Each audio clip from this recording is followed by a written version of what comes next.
Yeah.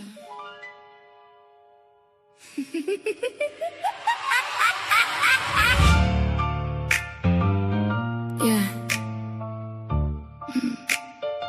This internet different. People losing peace, losing sleep, losing themselves. And some folks turn pain into content. Sad little game. Fetch, throw 'em a bone, now the whole pack's stirring. Whole chat room alive, all the timeline's turning. Throw 'em a bone, now they swear they bold. Till them legal letters make the whole vibe cold. Shame, shame, shame. What a gang, gang, gang. Everybody hungry for a quick little flame. Selling up they soul, just to mention a name. Look at them, yeah. I toss one crumb and the circus awake. Same folks lurking every move I make. Views look tight so they reach for bait. Then disguise obsession, that's commentate. Funny, y'all don't care who pushed to the brink. Long as outrage trend and the numbers still blink. People taking losses left, right every week. But compassion disappear when attention peak. That's pitiful. Whole panels gossiping night to night. Ring lights glow, but the spirit ain't right. Everybody loud to reality bite. Then suddenly everybody wanna talk healing online. Too late for the speeches. Let me hand you a mirror. Take a look real clear. Eyes tied so warm, still chasing applause from strangers every year. That's rough. See, I go toe to toe, I ain't scared to smoke. But the law moves smoother than the loudest joke. That's the part these clowns don't really know why they stream emotions. Paperwork, bro, I kept warning, kept giving grace. Kept letting things slide just in case. Now, pressure different. Everybody brave till accountability knocked. The screenshots lined up and the channel stopped. Now the same folks whispering, let's all heal. After years trying to spin pain into a real amazing. Internet courage fade real fast. When attorneys start organizing the past. Now every live stream move tense and mad. Like maybe we should chill. Yeah, imagine that. Throw 'em a bone, now the whole pack's stirring. Whole chat room alive, all the timeline's turning. Throw 'em a bone, now they swear they bold. Till them legal letters make the whole vibe cold. Shame, shame, shame. What a gang, gang, game. Everybody hungry for a quick little flame. Selling out they soul, just to mention the name. This platform ruthless, let's call it exact. People break down publicly, folks profit off that. Then act confused when the energy crack. Like humanity vanished behind clicks and stats. That's the sickness, and honestly, the saddest part ain't even the hate. It's the emptiness, the need to wake up every day, hoping somebody else fall apart publicly. So your own life feel louder for a minute. Couldn't be me, I build your hover. Big difference.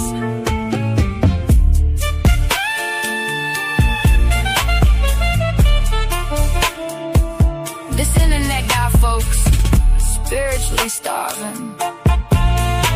And every now and then I throw 'em a bone just to watch you come running. Every single time. Same clowns.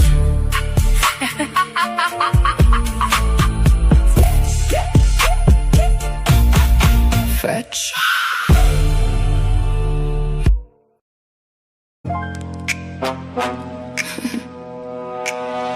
Yeah. Shh. Don't make eye contact. I move like truth in a crowded room, unnoticed, until it's too late. Snap, snap. File 1, hypocrisy. File 2, rejection. File 3, denial. Let's open the case.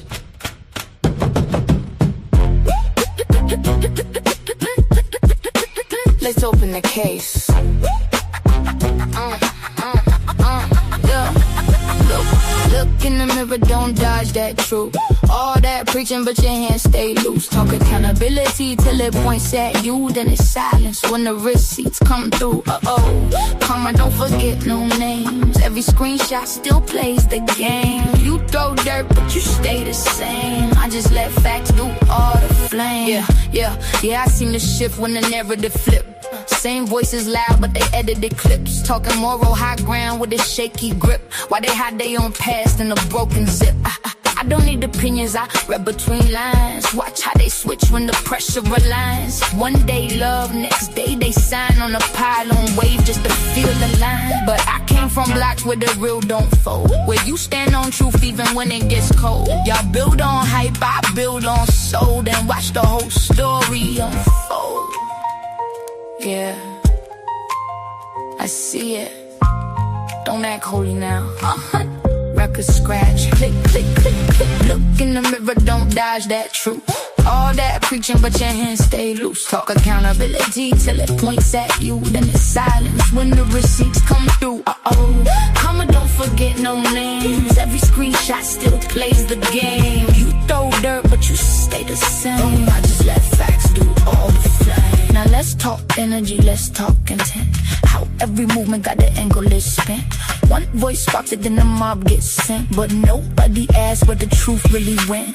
Funny how justice only loud when it's safe, but goes real quiet when it's their own case. I don't chase clout, I don't need that space. I let silence expose what they erase. You can't build real or fake outrage. Can't write truth from a scripted page. Karma's patient, don't rush that stage. But when it lands, it clears the cage.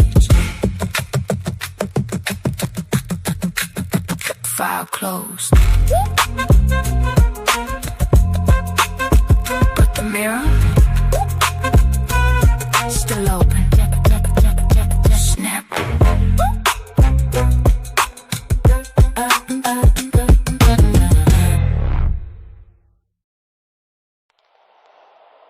Everybody got a panel. Everybody got a problem.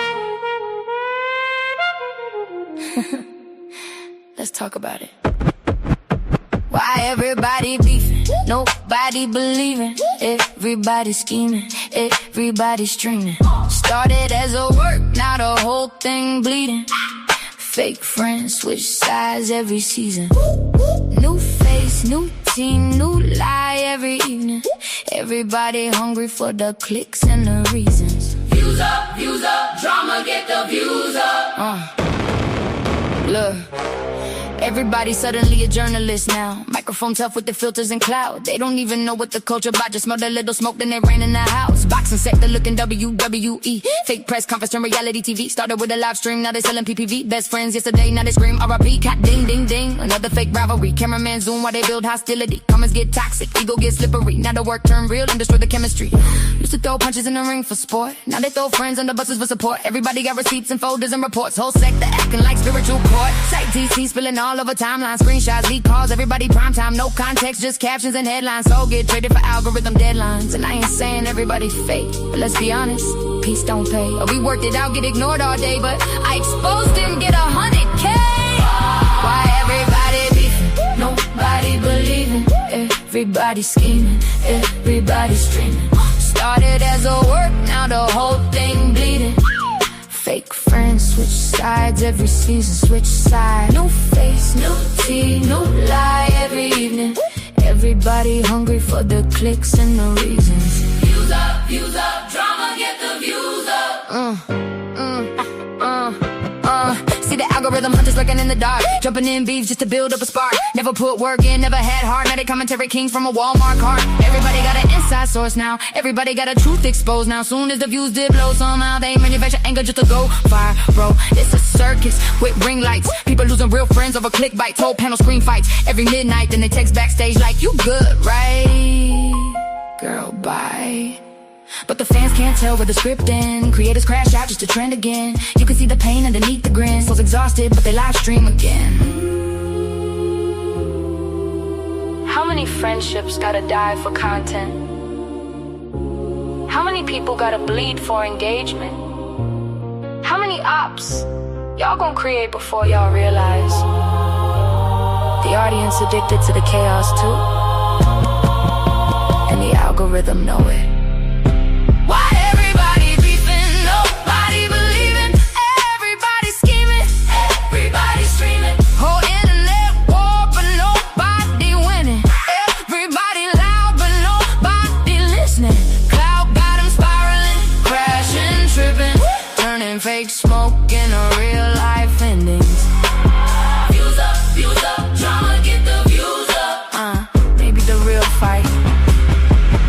each other.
Hey y'all, what's up? What's up? What's up? So we're back. You know, you was kicking it with us, y'all, a little bit earlier, and we were doing some of the Black History moments within the past 2 weeks, but historically, right? But these past 2 weeks and the dates or whatnot, and we had to go ahead and take a little small break. Y'all had a few things to get done, but we're back. We're doing our part 2 so we can finish up because we got a few more things that we're gonna cover, y'all. And the interesting thing about it is, we always start off with a housekeeping. And so we do have a little bit of an additional housekeeping that we will add to this live as well before we get into the meat and potatoes of the rest of the content, y'all. But it is now 8:01 p.m. here Eastern Time in the United States and the Carolinas. So it's evening time for me, y'all. And the sun has went down, but that's okay because I'm still in a good mood. The weather is still nice and it's a nice breeze outside. And after I am done the live, y'all, I will be heading out to sit in the breeze for a bit. But I hope you guys are having a wonderful day in whatever respectful time zone you are in, whether it is morning, afternoon, evening, or night. I hope the weather is great, and I hope the energy is great, and I hope you're having a good time.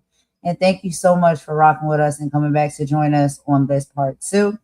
Whether you want to engage and chit chat with us in the chat, or you just want to lay back and kick and chill, in the cut. It ain't no problem with that. We appreciate the engagement either way. And y'all know I have my lovely co-host here with me yet again. So Imani's back in the building, y'all. What's up, Imani girl? How you doing? How's your day going? I know it's a lot later there for you than me, so thank you so much for coming back.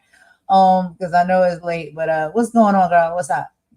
Nothing. Very late here. It's early morning here, but yeah, I'm good. I'm good.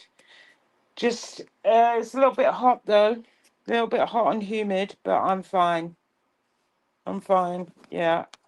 So I'm just gonna Okay. do this. Go to bed. Yeah, yeah. Like we're gonna wrap it up, y'all, because we ain't want to lie to you and say we was gonna come back and we ain't come back. But yeah, oh gosh, I hate humid days. Ugh. It's nice when it's warm, but when it's humid, it's really like annoying a little bit. So I'm sorry, it's kind of humid there for y'all today. Well, this morning or whatever. You said it's morning time. What time is it?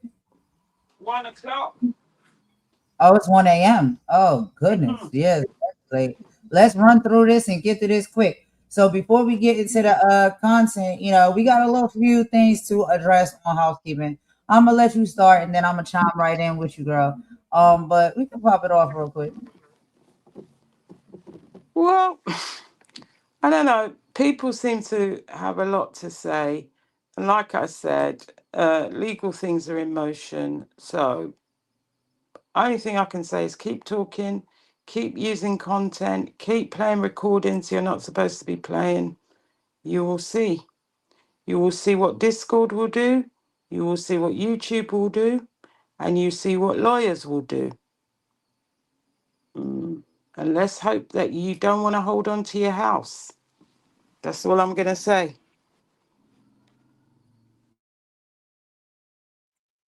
Well, then there's that.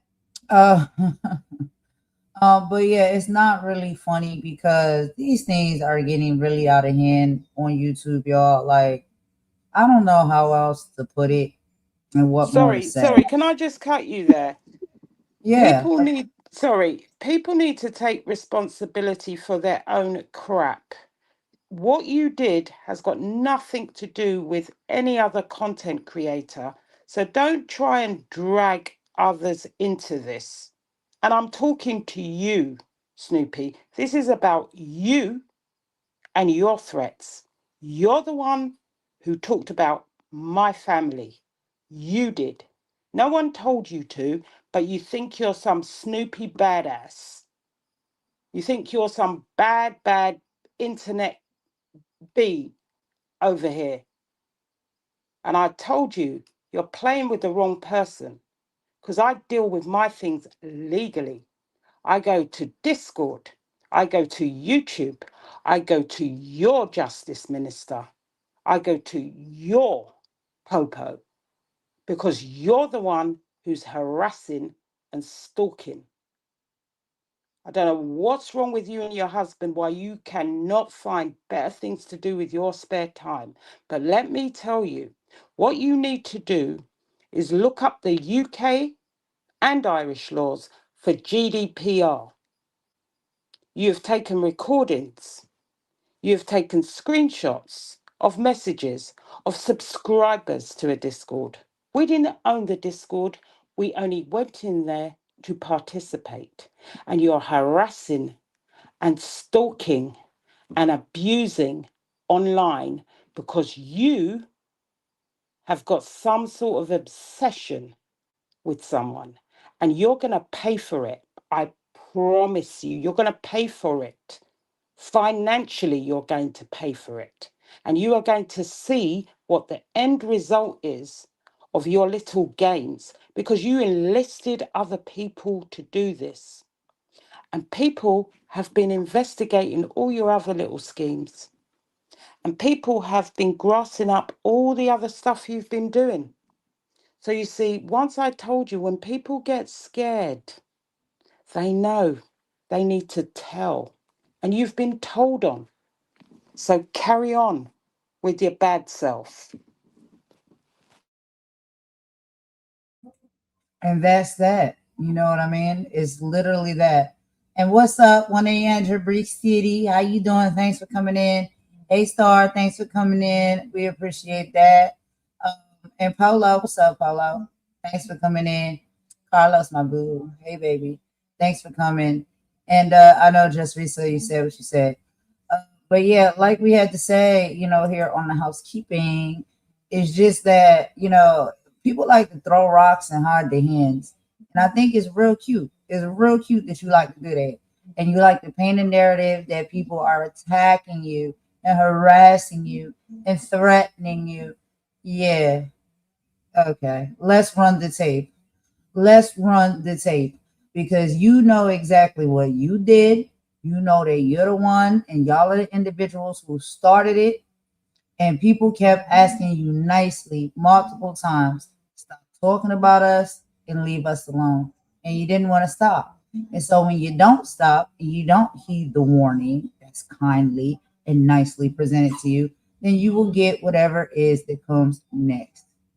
That is it, and that is all. That is just how life works. So keep lying, keep painting false narratives, saying people are attacking you and treating you bad and harassing you and threatening you. Ma'am, you threaten somebody's life, their family life, by sitting up here saying pieces of information that this person has never said online.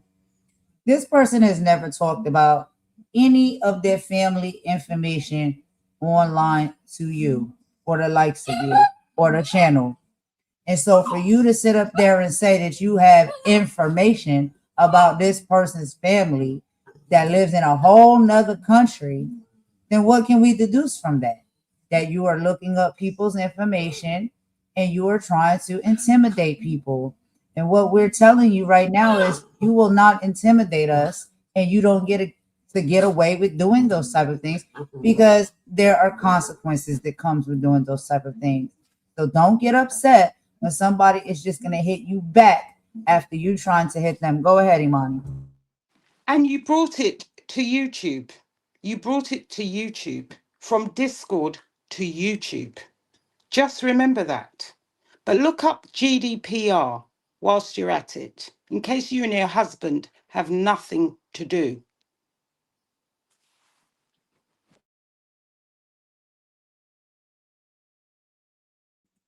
Absolutely. So, and this is my final, and it's not going to be my final because, I'll have to say it multiple times for somebody bust a move, because they won't even bust a grape. But this is literally like, I'm so exhausted with the back and forth and the back and forth and the back and forth. And let me tell you exactly how exhausted I am and what type of person I am. I heard you over there talking all of that cash money BS today.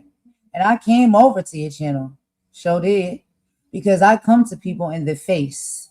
I'll pop up on you in your place, your space, your face, or whatever else, if you're talking shit and I got something to say to you. But this is what these cowards do. They block you. They block you so can't nobody see your comments. And they act like you're not even there and you're not even going to reply. You're going to get a reply. You're going to hear it one way or the other. Either on housekeeping, or either I'm going to bust down the door in your joint and say what I got to say directly to you, to your face. Because I'm not scared of you people. None of you. And I've already asked you kindly multiple times, leave me alone. Stop talking about me and mine. And y'all won't do it. And so now you'll have to make your bed like you did, and you will lie in it like you're going to. And stop acting like people are punks for real. Because I wanted to step toe to toe and have a conversation with you, Snoopy, with your nasty mouth and your nasty energy. But what you won't do, you won't come step up to my face. You'll never do that because you're a punk.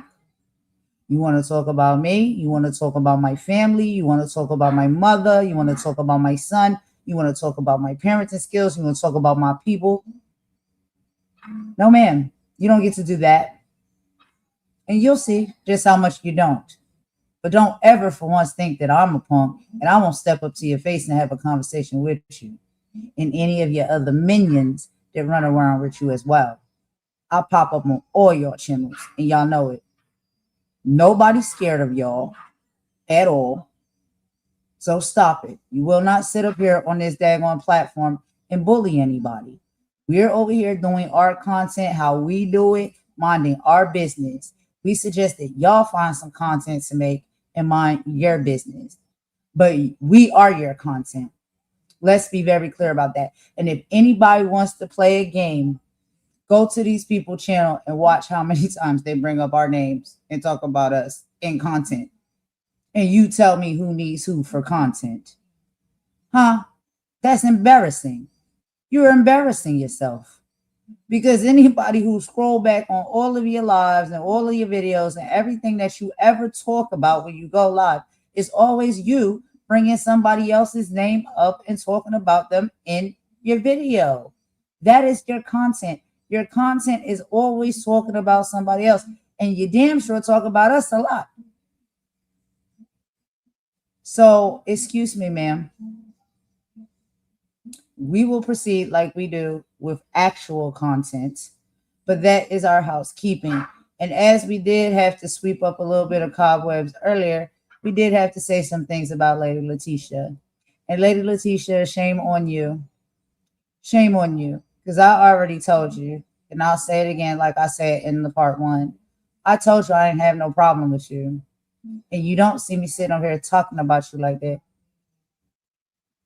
But when you start running your mouth and being nasty work and sliding and sitting with the ops that are being equally nasty work, then now I do have a problem with you.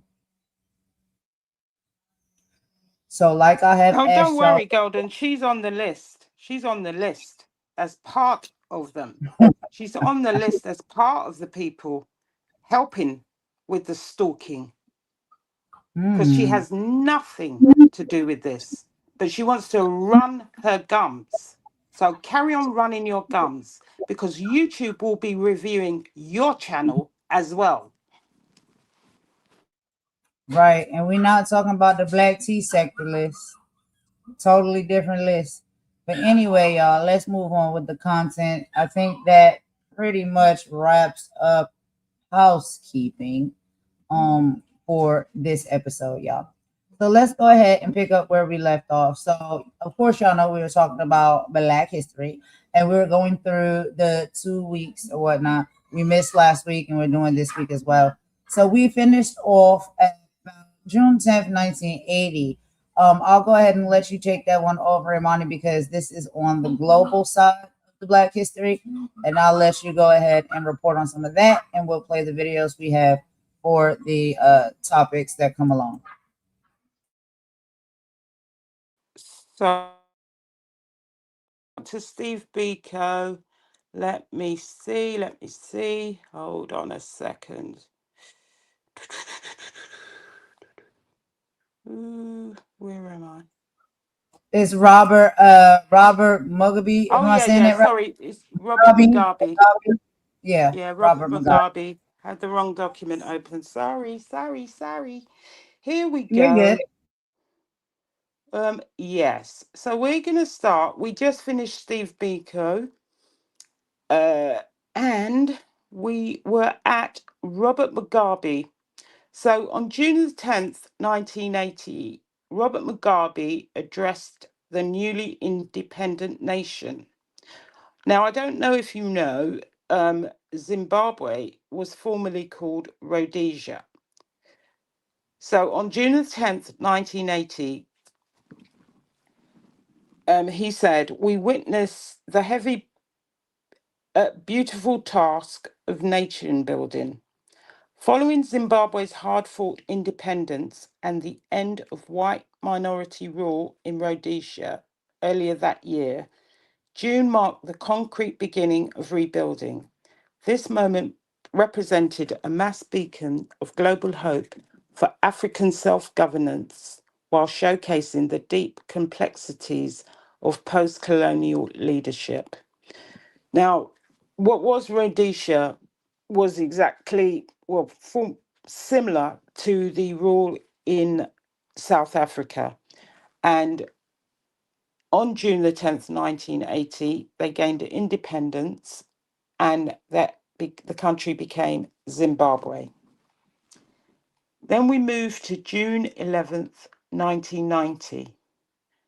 Nelson Mandela continues his international freedom tour. And we've got a video for this, by the way, after I finish.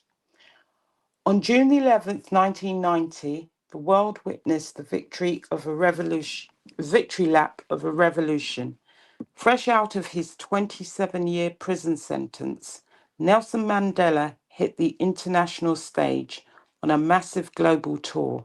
He spent this week thanking supporters across the world, using international solidarity and public pressure to maintain a financial chokehold on the apartheid government.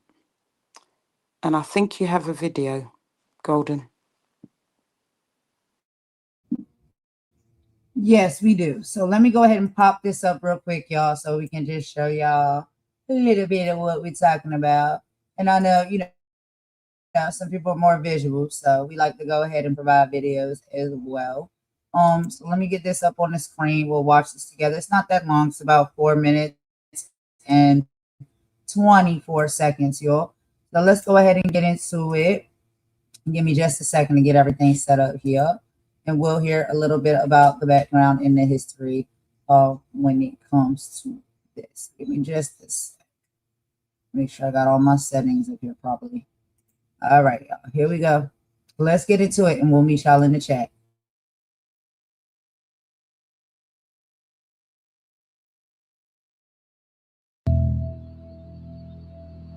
Dear Mom and Dad, I have arrived safely in Meridian, Mississippi.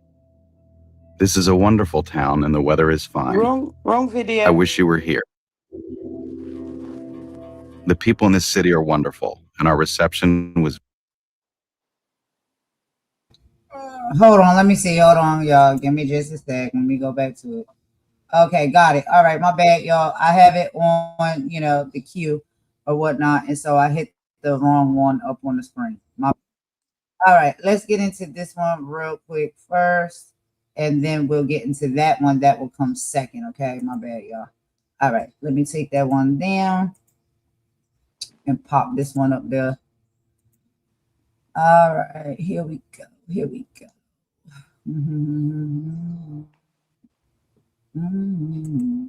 Okay, got it. All right, give me just a sec. And again, this one's not long either, about 4 minutes and 18 seconds. So let's get into it. All right, and here we go. Major weapon of struggle against apartheid oppression and exploitation is our people organized into mass formation of the democratic movement. Nelson Mandela was an anti-apartheid activist and the first Black president of South Africa. He was born Rolihlahla Mandela on July 18, 1918, in the rural village of Mvezo. A descendant of the Tambo royal family, Mandela's father served as a local chief and counselor to the king. His devout Christian mother enrolled him in a Methodist school, where he was given the English name Nelson. After his father's death, the 12-year-old Mandela was brought to the center of the Tambo monarchy to be raised by the king's regent. Living among the royal family exposed Mandela to powerful examples of Black leadership that remained a source of influence throughout law at the University of Witwatersrand in Johannesburg. The school's only Black student and a frequent target of racism, Mandela soon began to immerse himself in the world of radical politics. In 1944, he joined the African National Congress, an anti-colonialist political party that fought to enfranchise and empower the Black population living under an oppressive white authority. Mandela helped to found the ANC's Youth League and quickly rose in its ranks alongside fellow activists Oliver Tambo and Walter Sisulu. With the National Party's rise to power in 1948, South Africa's racial inequality was officially codified under the system of apartheid. The government passed legislation that institutionalized discrimination and enforced the supremacy of the minority white population. Mandela and the ANC fought back, launching the Defiance campaigns of 1952, a series of nonviolent direct actions uniting Black, Indian, and communist coalitions through coordinated civil disobedience. The National Party swiftly cracked down on their efforts, jailing Mandela and banning him from the ANC. Before long, the campaign had died out. In 1956, Mandela and 155 colleagues were tried for treason. While they were ultimately acquitted, Mandela became convinced that apartheid would not fall without armed resistance. In 1961, he formed the MK, a militant branch of the ANC that committed targeted acts of sabotage against the government and its military. The MK's guerrilla tactics were effective, but in August 1962, Mandela was captured. Charged with conspiracy, he received a life sentence. Incarcerated at Robben Island, Mandela remained a symbol of Black South African resistance. During his years behind bars, he continued his fight on a smaller scale, organizing against the prison's inhumane conditions through demonstrations and teach-ins. Calls for Mandela's freedom gradually built up global support, and South Africa's government buckled under growing pressure. Finally, in 1990, after 27 years, Mandela was released from prison. South Africa held its first open elections in 1994. The African National Congress, led by Mandela, won in a landslide. As president, Mandela prioritized national programs that expanded access to social services, education, and housing. His administration also established the Truth and Reconciliation Commission, which served to investigate and confront human rights violations committed under apartheid. At the end of his first term in 1999, Mandela retired from politics. He continued to commit himself to activism, particularly in response to the AIDS crisis, until the end of his life. In 2013, Mandela died of a respiratory infection at age 95. He still stands as both the father of his nation and an international symbol of hard-won liberation.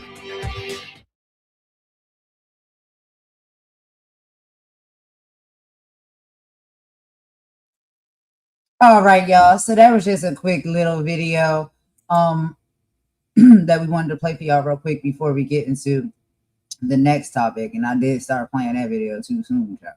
But we'll talk a little bit about that as well in just a moment. Imani, would you like to go ahead and kick it off?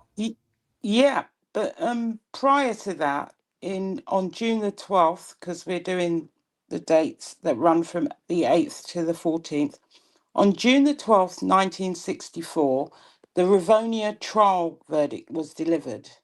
Now, this was in 1964. But let's look at how that 27-year sentence started. So on June the 12th, 1964, the regime handed down life sentences to Nelson Mandela and 7 other anti-apartheid leaders at the conclusion of the Rivonia trial. They thought locking these men away on Robben Island would kill the spirit of resistance. But right there in the courtroom, Mandela delivered his iconic speech, declaring that a democratic and free society was an ideal he lived for. But if needs be, it's an ideal for which I am prepared to die. And that's when they sentenced him to 27 years. Or they sentenced him to life, but he served 27 years on Robben Island. And I think if you go to South Africa, you can actually tour that place where they held him for most of the 27 years that he was sentenced.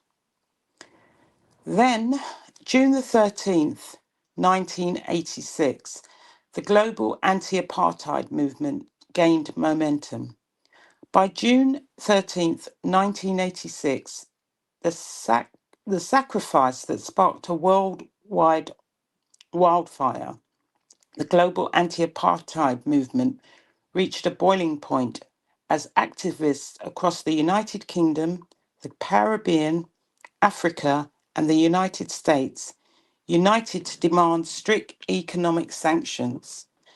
Churches, students, musicians, and ordinary citizens proved that when the global diaspora links arms, we can completely isolate and starve an oppressive regime of its oxygen. So that's when the sanctions set in and all the countries got together. There were lots of musicians that joined this. There were songs made to try and get them to abandon their apartheid government, which they did in the end. But before that, in June 14, 1948, I know it seems like we're going backward.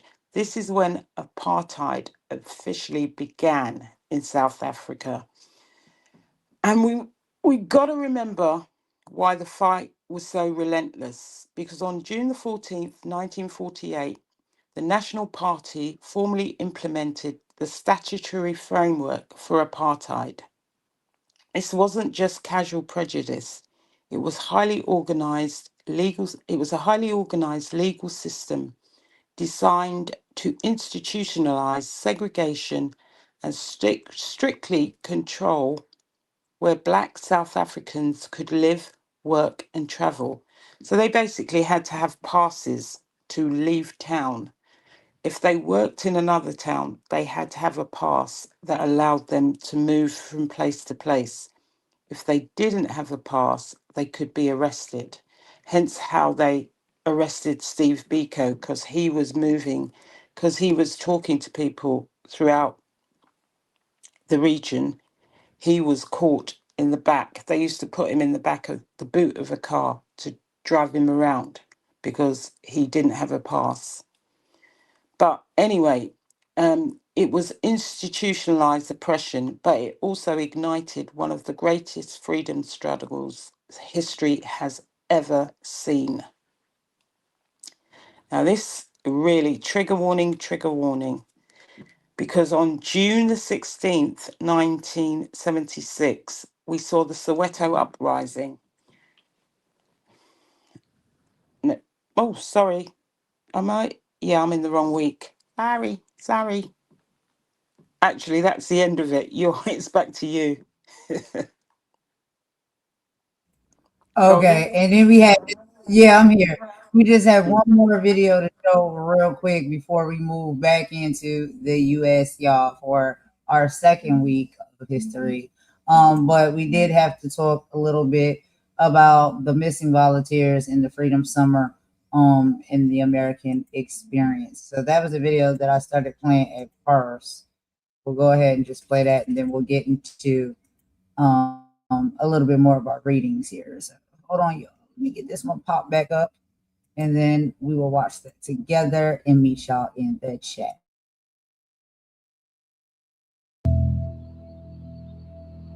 Dear Mom and Dad, I have arrived safely in Meridian, Mississippi. This is a wonderful town and the weather is fine. I wish you were here. The people in this city are wonderful, and our reception was very good. All my love, Andy. It was close around 6 or 7 o'clock, around 6, 7 o'clock in the evening. And a call came in from the Meridian. People wanted to know they had not heard from Mickey and James Chaney. I just knew that something had to be wrong. It was early Monday morning, around 1 or 2 in the morning, when someone came to the dorm room that I was using and woke me to say that the men had not returned. And that was how I first heard of it.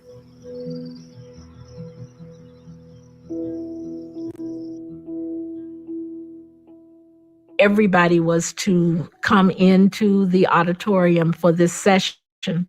They had this extremely solemn look on their faces. And then they told us that 3 workers who had been at the orientation and had left early, they had disappeared.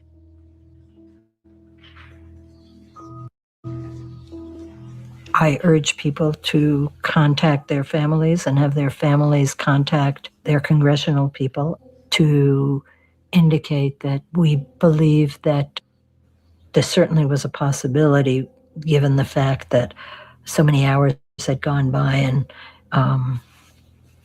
that they couldn't be located, that they might have been killed. The 3 civil rights workers who disappeared in Mississippi last Sunday night still have not been heard from. A search has thus far produced only one clue: the burned-out station wagon in which the 3 were last seen riding. Andrew Goodman, a 20-year-old college student from New York. James. Learning that 3 of our members, 2 of whom were white, had disappeared, really blew away all my ideas that possibly we would have protection from the fact that the majority of the summer volunteers were white. I knew now that that was not the case, that everybody was in grave danger, and that these Mississippians would kill all of us, white and black.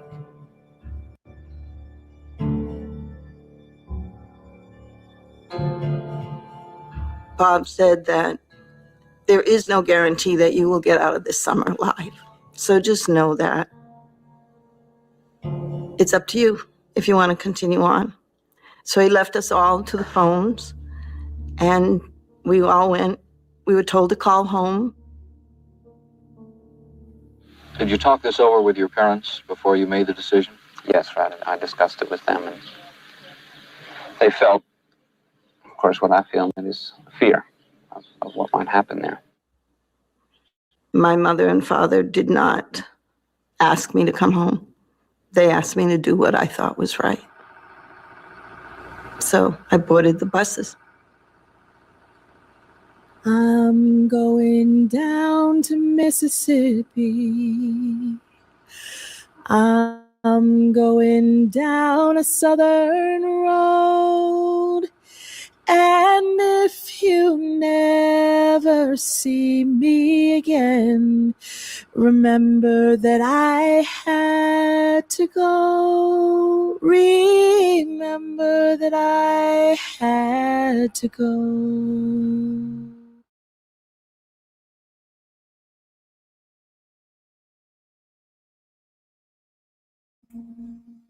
All right, y'all. So I wanted to show that video there because that was a very important historical moment. And what we can take from that and what we can see is that when it comes to fighting for justice and what is right, as far as the human race, that race doesn't have to be a part of it or anything that separates us. Most of us are fighting for the same justices. And as we can see in that video, even at that time, that there were multiple races of people standing and fighting in activism for what is right. Do you have any thoughts and feelings on this, Imani, before we move to the next topic? And yes, we are moving a little bit backwards, y'all, because this is the one from, excuse me, y'all, June 15th, 1964, is the civil rights workers that have disappeared or had disappeared in Mississippi. But I wanted to play that video because it was very heartfelt to me. And it was an image that I want us all to see as far as understanding that we all love one another despite the differences of our races. We're just standing and fighting for what's right as a human race. You can go ahead, Imani. Yeah, I'm just going to I'm going to say a little bit about who they were. There were three young civil rights workers, James Chaney, Andrew Goodman, and Michael Schwerner. They disappeared in Mississippi while investigating the burning of a black church. They were hunted down and unalived by the KKK. Their ultimate sacrifice exposed the raw and bloody terrorism facing Black Americans and organizers daily, just fighting for justice, for the right to vote. And let me just say one more thing. When anybody talks or attaches the KKK to anyone as though it's a light-hearted joke, this is what the KKK were doing.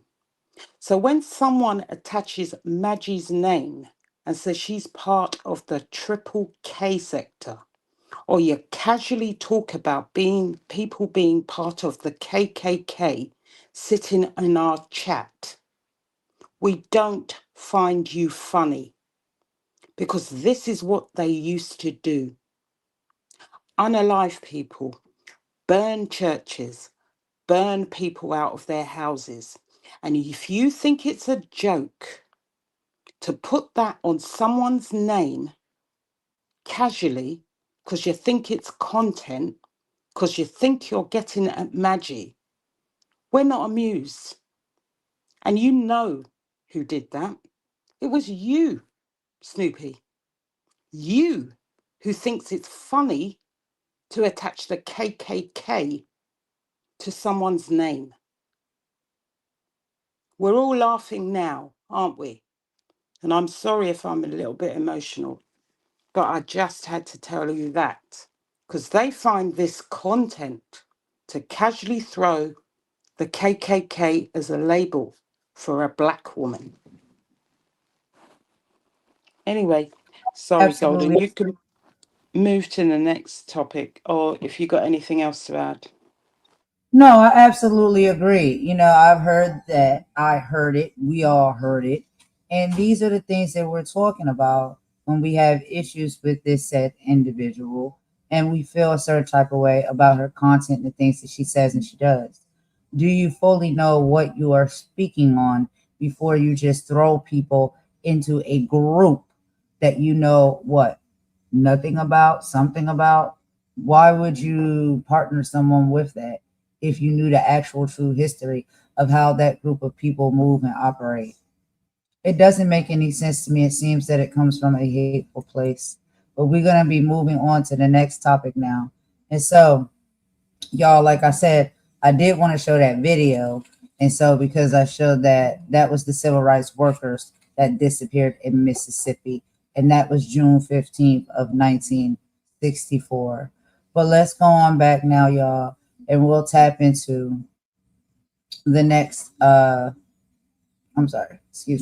next date, which we're going a little bit backwards. Okay, I understand that as far as the videos, but the next date is June 17th, 1963.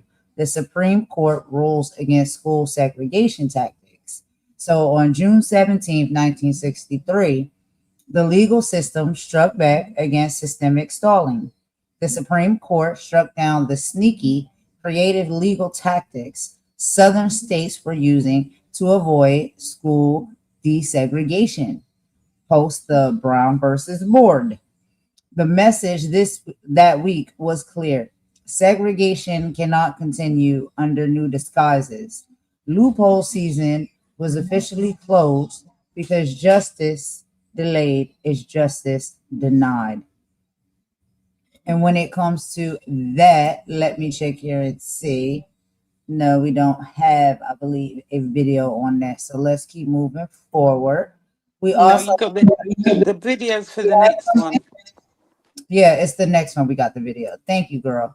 All right. So the next date we have is June 19th, 1865. And y'all know I did a video yesterday. That was a celebration when it comes to Juneteenth. It is kind of a new day on the map in the calendar for everyone, because they didn't recognize it early on. But it is Freedom Day.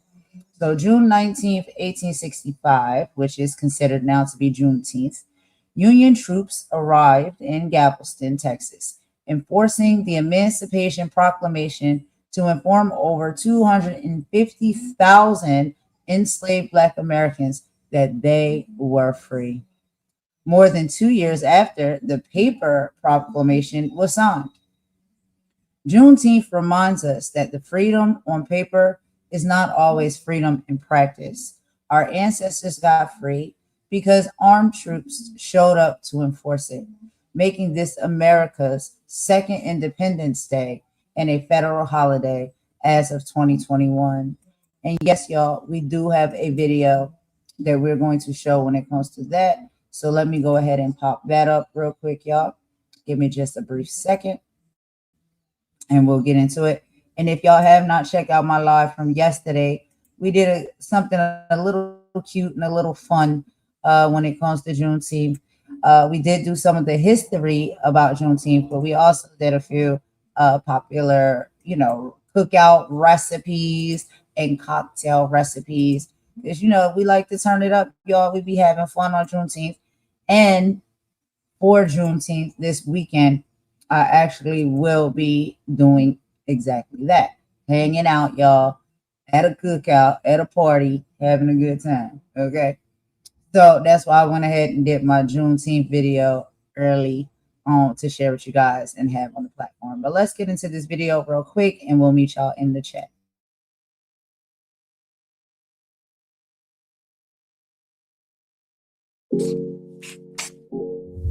Juneteenth, short for June 19th, is the day commemorating the end of slavery in the United States. It's a holiday that has been celebrated since 1866 and represents a critical turning point in American history. Open up a classroom history book, and the author might say that slavery ended on January 1st, 1863.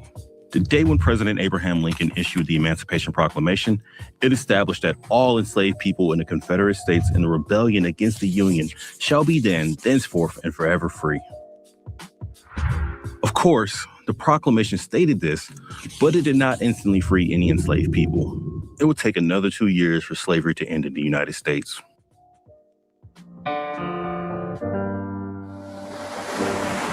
In Texas, slavery continued uninterrupted during the Civil War.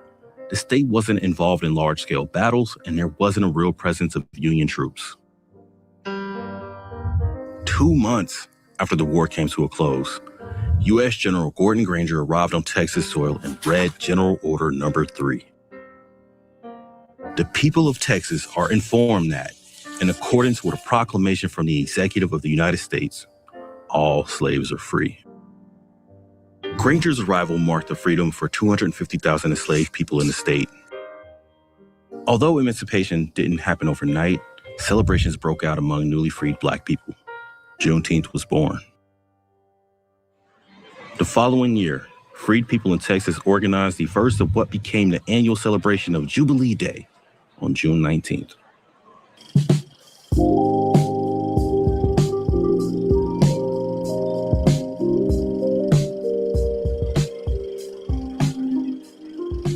The holiday wasn't widely celebrated across the country, but the traditions continued to grow over the next several decades.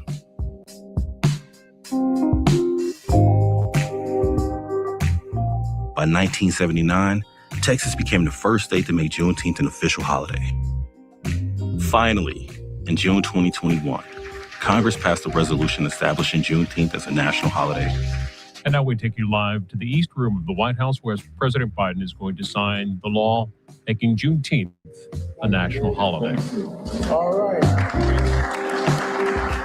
Juneteenth marks a date of major significance in American history. It's the longest tradition of celebrating the emancipation of thousands of enslaved people who forcibly worked and lived in inhumane conditions. The 2-year march from when the Emancipation Proclamation was signed to the arrival of troops in Texas is a metaphor for the many ways in which freedoms for Black people have been delayed in this country. Today, the holiday is a way to acknowledge past faults, help heal current divisions, and move toward a future of a more perfect union.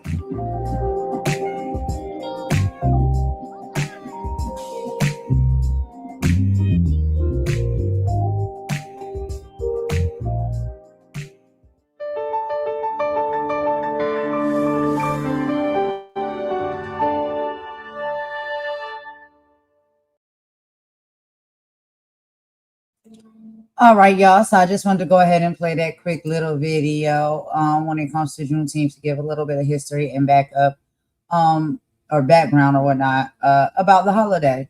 And so we got to be really easy, and honest about this. It is very easy for corporations to give employees a day off and sell Juneteenth branded merchandise. But where is that same energy? When it comes to George Floyd justice and the Policing Act or closing the racial wealth gap. We just don't need holidays on the calendar. We need structural equity in our communities. Symbolic freedom without systemic capital is a distraction.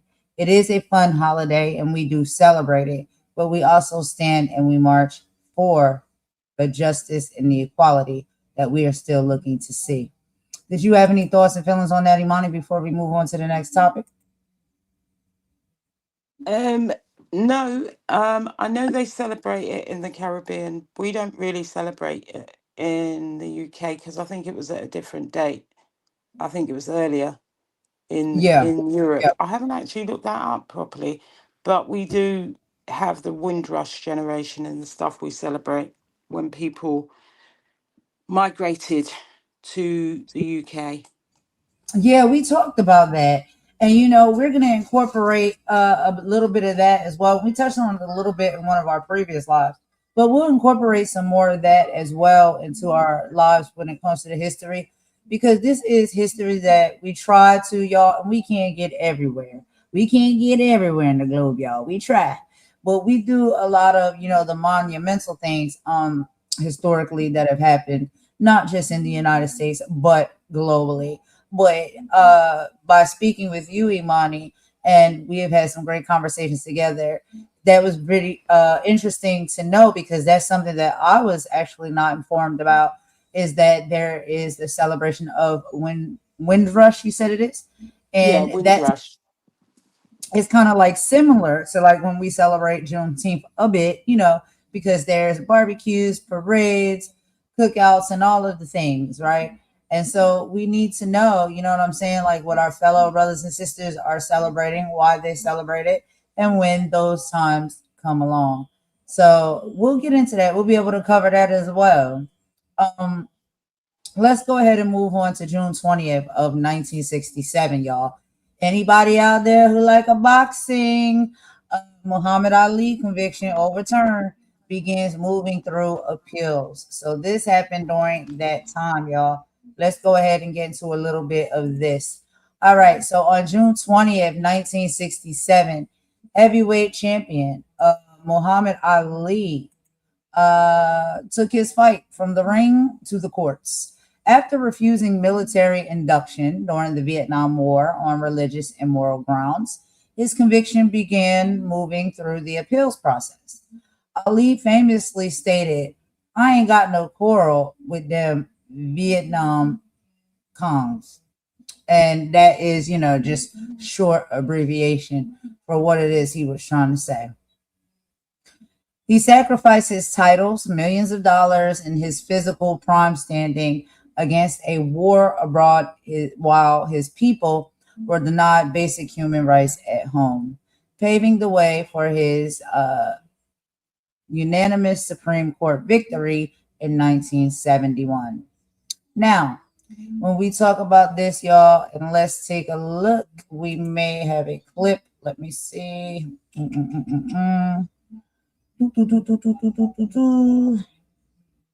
Okay, I don't think do we have a clip for this one, Imani? I don't think we do. No, we didn't. We didn't. I think it was one more that we missed out. Yeah. But that's okay.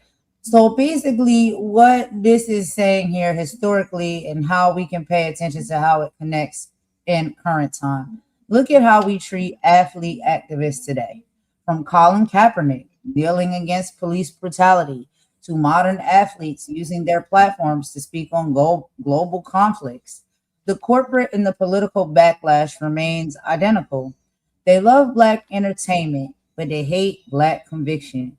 Ali taught us that your platform is worthless if you aren't willing to risk it for your people. What do you think about that, Imani? Do you have any thoughts or feelings or opinions before we move to the next topic?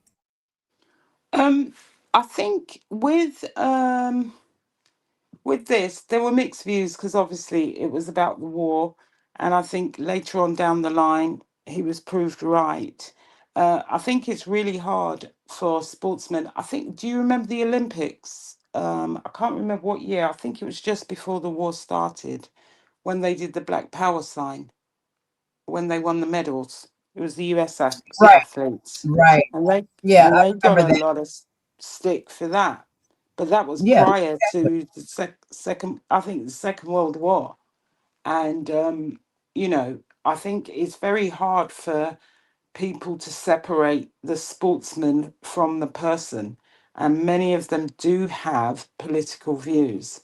I'm kind of mixed because it was happening in the UK in football when there were anti-racism protests, and a lot of the athletes were kneeling at the start of the matches to protest against racism. That was happening a few years ago when they were saying kick racism out of football or soccer, as you know it. right. And Colin Kaepernick, he was leading a little bit on that movement as well. And we see literally, he stood for what was right. And even in this current day, we see it with his career and how they speak about him now. It's as if he did something wrong, but he literally was standing up for justice and what was right. They made it very difficult for him. But he had the courage as an athlete, despite what he knew he probably could lose and, squander, or not necessarily squander, but no longer have, based on, standing up and for speaking up what's right and what he felt was right racially and for, the cause. It's still to this day, he's still, his career has never, bounced back from that. And that's just all because he decided to stand up and speak up for what's right and be an activist. And it's not fair, but this is what we deal with. Interesting footnote on Colin Kaepernick. His lawyer who defended him against the Football League was Ben Misalis of Midas Touch.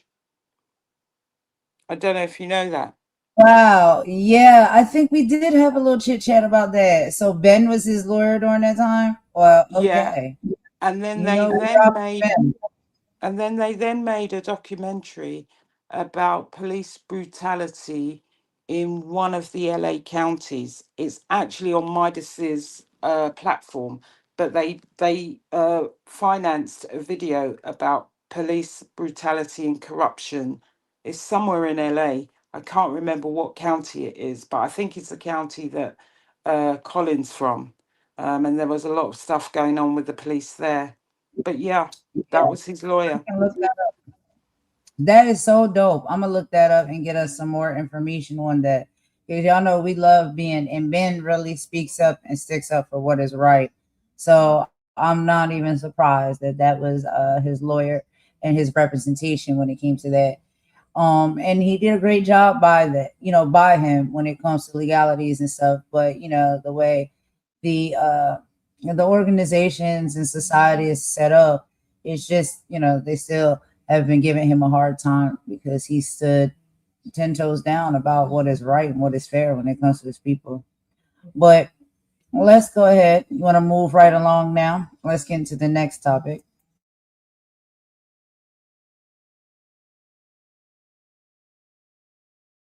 Sorry, is that me? No. It's on mine. I'm sorry. Okay, so we got the next one, y'all. So we got June 21st, 1964. Freedom Summer begins. So on June 21st, 1964, Freedom Summer officially launched, and hundreds of brave young students and activists from SNCC, CORE, and the NAACP flooded Mississippi to register Black voters in open freedom schools. Led by giants like Fannie Lay Hamer, those organizers put their bodies on the line, creating one of the most important voter registration campaigns in American history and paving the direct path to the Voting Rights Act of 1965, which we see they are trying to reverse or dismantle. And so let me take a look and see here. We do have a clip. We're going to go ahead and show this, and then we'll do some commentary after we watch this clip together. And I have some final thoughts on this as well. So let me get this video pulled up for y'all real quick. Boop, boop, boop. Give me just a sec. And here we go. This is that on StreamYard, y'all. Slow. But I got it. Okay, here we go. So let's go ahead and tap into this video, y'all. We'll meet you in the chat, and then we'll be back after that. All right, here we are. Boom.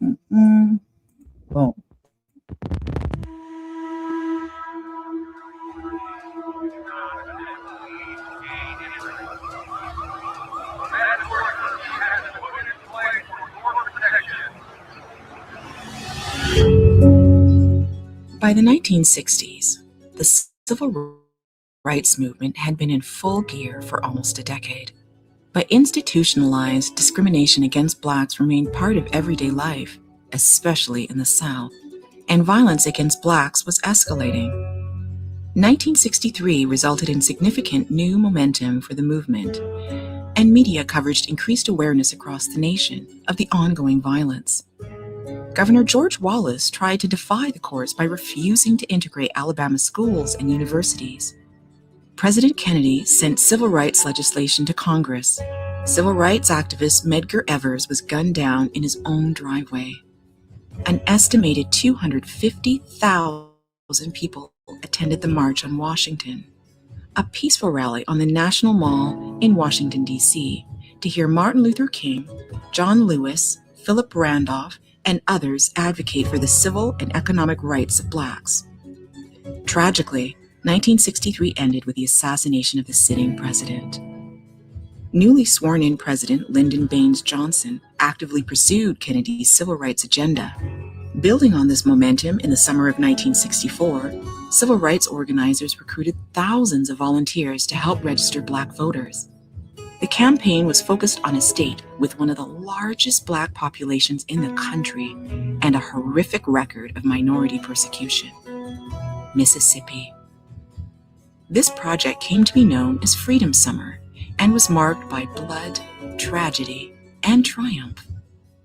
Freedom Summer volunteers, many of them young white college students, traveled south to register eligible voters, teach young Black students in freedom schools, and most importantly, to draw attention from the media. At the same time, back in Washington, D.C., supporters were hard at work pushing the Civil Rights Bill through the House and the Senate. The majority of Blacks throughout the South, and especially in Mississippi, lived in poverty. Racists used Jim Crow laws, brutality, and murder to shut out Black voters and maintain oppression. The Freedom Summer mission was to shatter the status quo once and for all.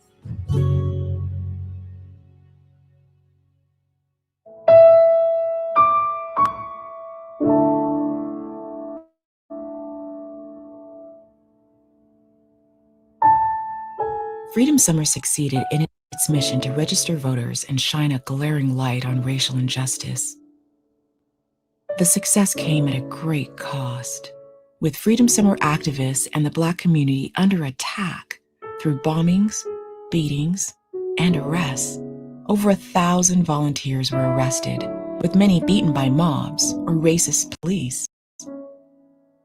3 civil rights workers, Andrew Goodman, James Chaney, and Michael Schwerner, were brutally murdered.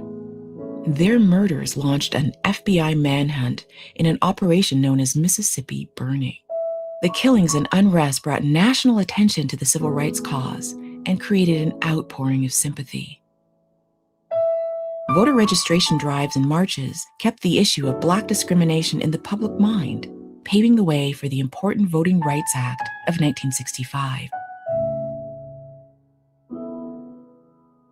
Freedom Summer helped create momentum for the civil rights movement and left behind a legacy of faith in the power of political action.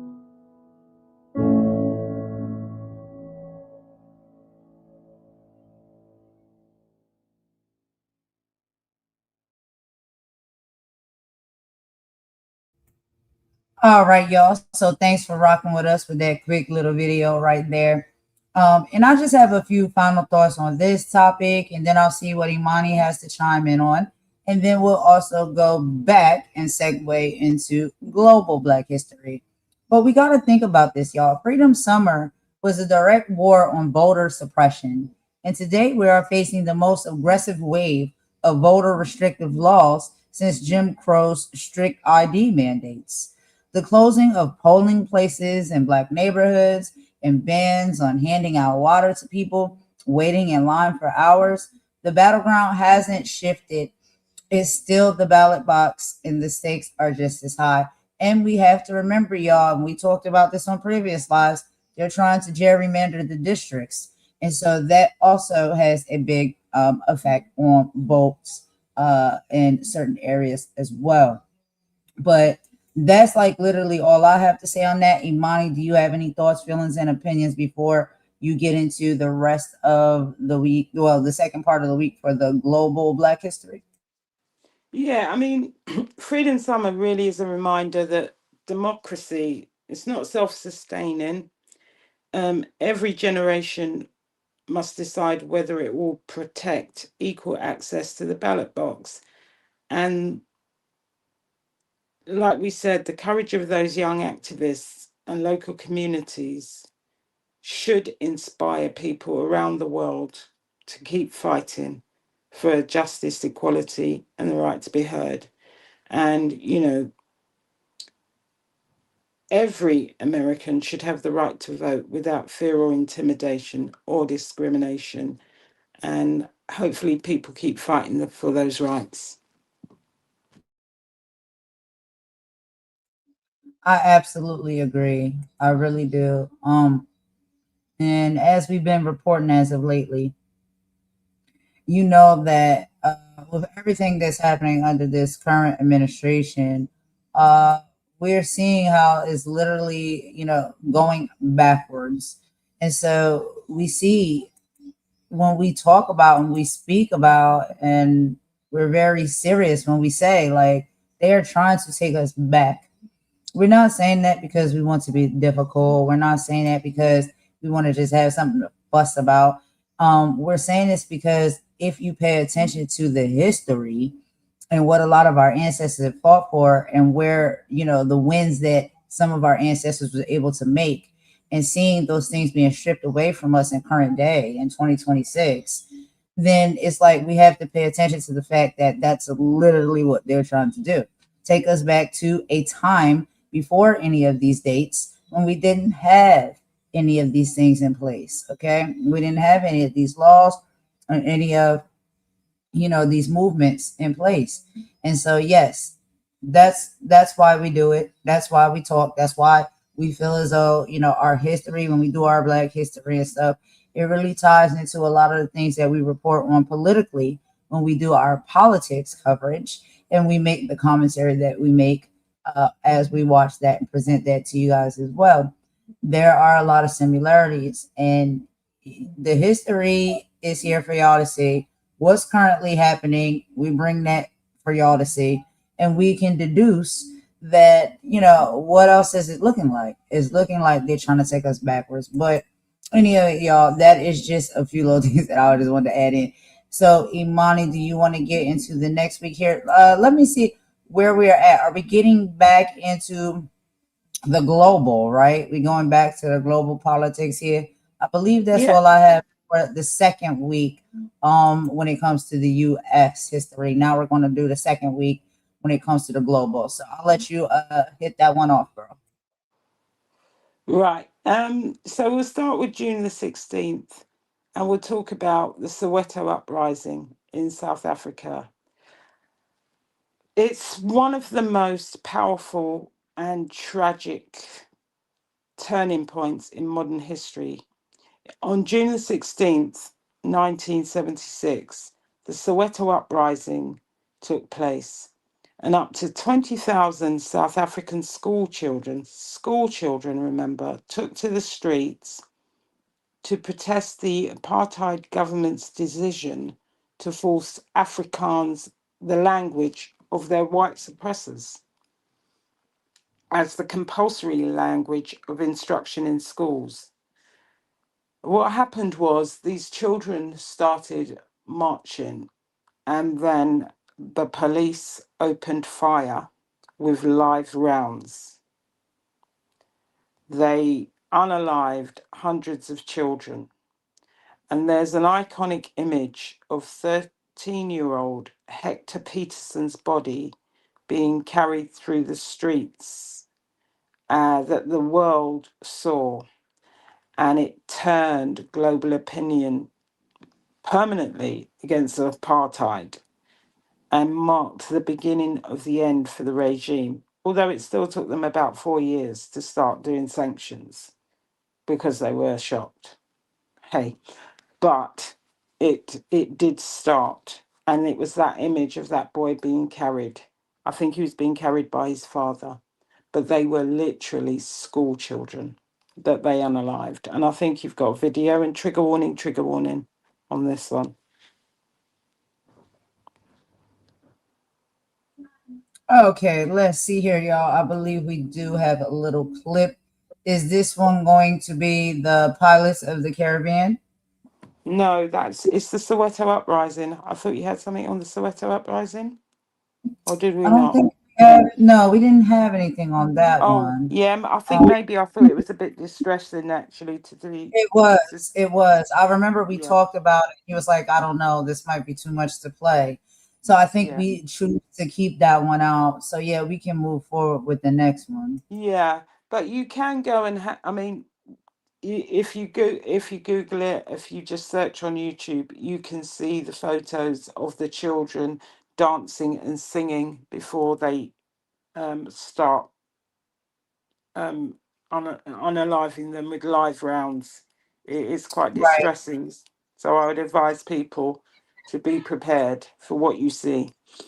Anyway, moving on to this June the 17th, 1925, the birth of Malcolm X's global influence. On the 17th of June, on the 17th of June, 1925, we look at the legacy of Malcolm X. While he was born in May, mid-June marks the anniversary context of his most famous, influential 1960s speeches. So most of his influential speeches were done in June 1960, where he explicitly connected US civil rights struggle to the African independence movements. And I do believe that's when he visited, I think he went to Hajj in Mecca, and he went to a few African nations, and it changed his mind, not on the struggle, but on a way to approach the struggle. Because I think he found peace when he went to Mecca, and he came back and he was a different person, even though he was still doing his firebrand speeches. His approach to the struggle was different. And that might have been around the time he fell out with some people in the organization that he was connected to. But Malcolm brilliantly argued that civil rights should be viewed as universal human rights, and he sought direct support from newly independent African nations to hold America accountable on the global stage. I believe if you look at what happened when he went to Mecca, it was because he saw people of different shades and different nations in the same place, at peace with one another. This is where he then said it was a human rights struggle. So it was for everyone he was talking about. Then we come to June 18th, 1940. The Caribbean pilots join the Battle of Britain. On June the 18th, 1940, we honour the unsung black heroes of World War II, the Caribbean pilots who volunteered for the first British war effort. Thousands of men and women from Jamaica, Trinidad, Barbados, and Guyana served despite facing immense discrimination. Among the most famous was Ulrich Cross of Trinidad and Tobago, who became one of the most decorated Caribbean servicemen of the war, fundamentally reshaping a conversation about citizenship and equality throughout the British Empire. So, yeah, I think we've got a video on the pilots, not the pirates, the pilots of the Caribbean. Yeah, when we was talking about it earlier, it was hilarious. I kept saying the pirates, and you like, no, not the pirates, the pilots, the pilot. I said the pirates, no, the pilots. I said, okay, got it. But anyway, it'd be funny, girl, when we be talking. We be having such a good time. But I have you want to play a little bit of the Malcolm X because that's a really quick video. It's like 5 minutes. And then I have a video also for the pilots, not the pirates, as well. So I pulled up the Malcolm X one while you were speaking. Let's go ahead and play these two back to back, and then we'll take a quick little break to get some water. And then we'll be right back, y'all, and we'll finish this off, okay? And give y'all the rest of the history. Does that sound good? Yeah, sure. That's fine. So, yeah, this is Malcolm X video, y'all, here.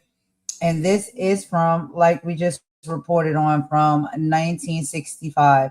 And this is Malcolm X having a interview and a conversation at the time.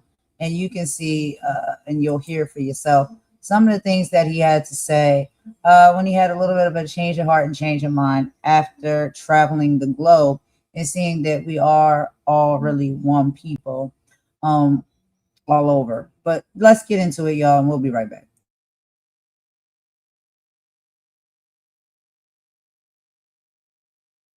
Page Challenge welcomes the outspoken Negro leader, Malcolm X. Sir, what's the real reason why you two men split? Is it merely ideological, or is it personality? What else? Probably personality. It was not the statement that originally was given by the movement when we split. It's more personality than anything else. You've called people like Martin Luther King, who just got a Nobel Peace Prize, an Uncle Tom. Is this correct, first? Well, I'd rather say that in the States, there's a law that has recently been passed, or a decision handed down by the court, wherein if you call someone an Uncle Tom, they can sue you for libel. Well, so I never refer to them as Uncle Toms. I would say that Uncle Martin is my friend. Uncle Martin is your friend, yet you would disagree with his approach to what he wants to accomplish. Definitely. If his approach would bring about what the black man in America needs to completely eliminate the problem that we have, I would say well and good.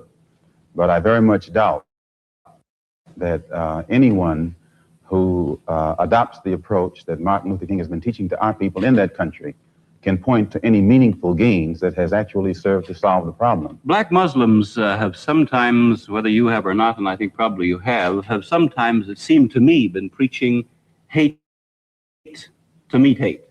I don't advocate any kind of hate. There's a lot of talk that sounds very much like it. No, I think that the guilt complex of the American white man is so profound until when you begin to analyze the real condition of the black man in America, instead of the American white man eliminating the causes that create that condition, he tries to cover it up by accusing his accusers of teaching hate. But actually, they're just exposing him for being responsible for what exists. Well, that's something of an argument, but I've heard speeches made by some of the people of your group. I think I've heard you make speeches. It seemed to me that you were advocating what I would have to describe, I think, as violence to meet the serious injuries that have been done your people, with which I totally agree. I don't call that violence. I don't in any way encourage black people to go out and initiate acts of aggression indiscriminately against whites.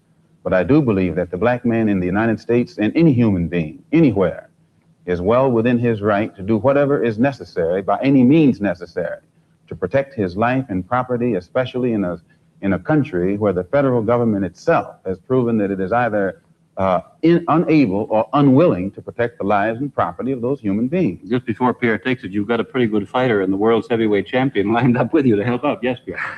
Well, Mr. X, if I guess I call you that, is that the proper appellation, yes. Mr. X? I'm wondering if you still believe, as I think you certainly did at the time you were allied to the Black Muslim movement, in a segregated black nation in North America. I don't believe in any form of segregation or any form of racism. I'm against any form of segregation and against racism. Am I right in saying that the Black Muslim movement, which you have left, did believe in that? Well, Elijah Muhammad taught his followers that the only solution was a separate state for black people. And as long as I thought he genuinely believed that himself, I believed in him and believed in his solution. But when I began to doubt that he himself believed that that was feasible, and I saw no kind of action designed to bring it into existence or bring it about, then I turned in a different direction. Are you still a Muslim yourself? Oh, yes. I'm a Muslim. I believe in the religion of Islam, which believes in brotherhood, complete brotherhood of all people. But at the same time that I believe in this brotherhood, I don't believe in forcing my desire for brotherhood upon those who aren't willing to accept it. Of course, I think the Christians would say that they also believe in brotherhood. What did you say to that? I'd say they believe in it, but don't practice it. That'd be a pretty good answer.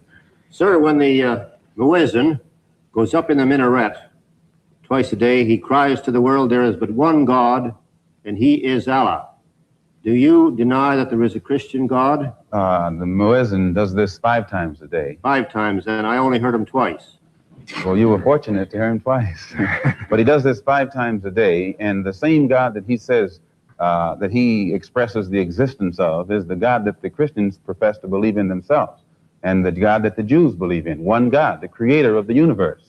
The Muslims believe in the God that created the universe, and I think the Christians do, and the Jews do. Now, as long as all of them are talking about the creator, the Jews may call him Jehovah, and Christians may have another name for him. Those who are Arabic speaking refer to him as Allah. Well, we believe in the same God. Now, as the Muslim religion advances in the United States, are you modernizing it or sticking with the old faiths? For example, the complete segregation of the sexes. I think that everything today on this earth is being modernized.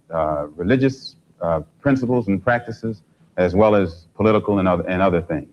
Now, when you went to Mecca, this is a very sacred and forbidden city. I tried to get to Mecca myself and certainly didn't make it, not being a Muslim. But how would they accept you as one? You're an American. There are few American Muslims. This is true, and by being an American and not having not being able to speak the Arabic language, I did strike a snag, a very serious snag. But I was fortunate to have been pretty well known by the officials in Arabia, and they knew too that I had accepted Orthodox Islam. It had been highly publicized in the paper, and I became a guest of the state. I was a guest of Prince Faisal, the present King Faisal, and they made it possible for me to go before the committee, Hajj committee or Hajj court, who examines you and asks you questions about your belief, and if you pass it, then you are okay to go to Mecca. But it's you would true. have to have a translator then.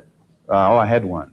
Then realizing that our problem in America, that we are black Americans, and we have a problem that goes beyond religion, we formed a group known as the Organization of Afro-American Unity. And the objective of this organization, it's non-religious, number one. Any Negro can belong to it. And the objective of that organization is to bring about a condition that will guarantee respect and recognition of the 22 million black Americans as human beings. We feel that the problem, number one, of the black man in America is beyond America's ability to solve. It's a human problem, not an American problem or a Negro problem.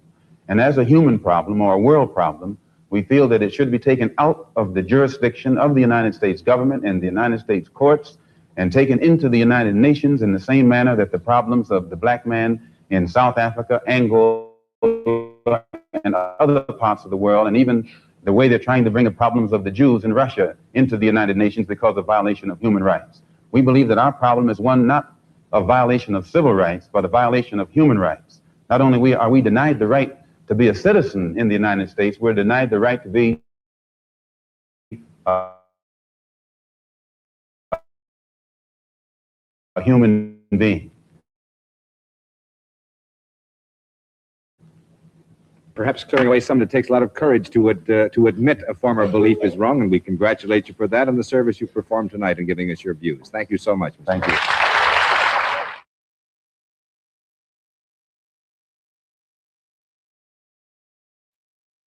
All right, y'all. Thanks for rocking with us for that quick video there. And I just wanted to play that because I thought that was an excellent interview for us to be able to hear. And you can see this is back in a time, historically, right? Where there was a lot of segregation going on.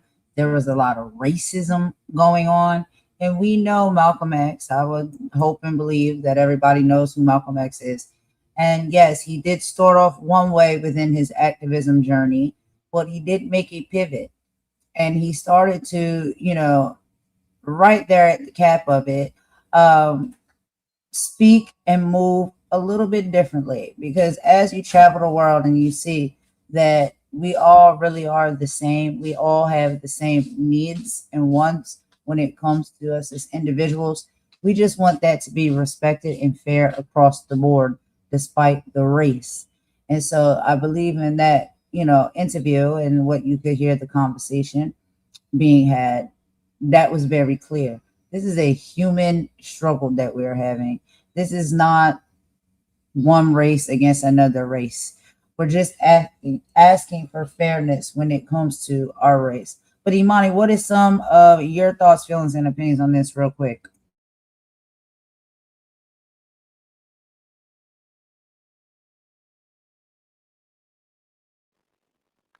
Message.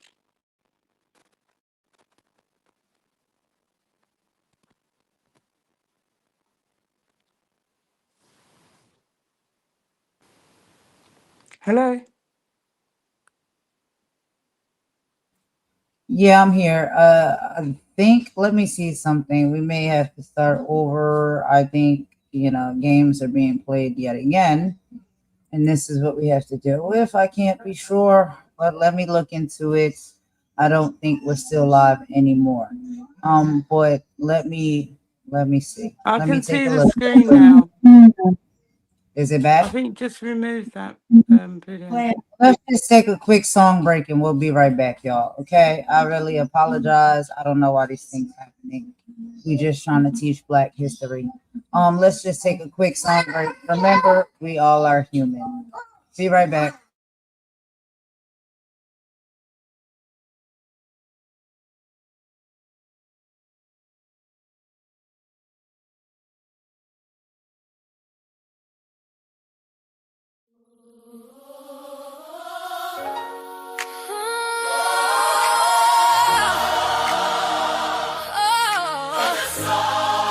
Yeah. The soul of humanity cries.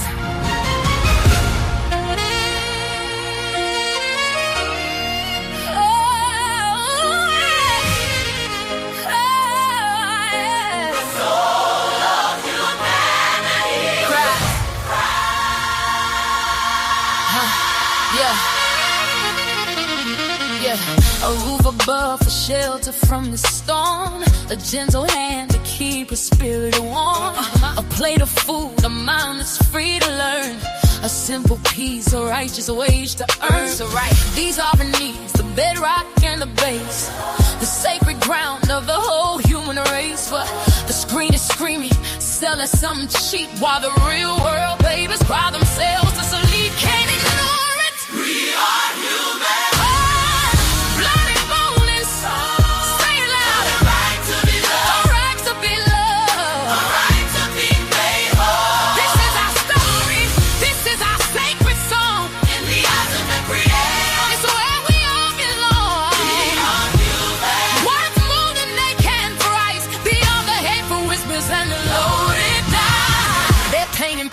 Twisted and unreal, teaching our children how they ought to feel.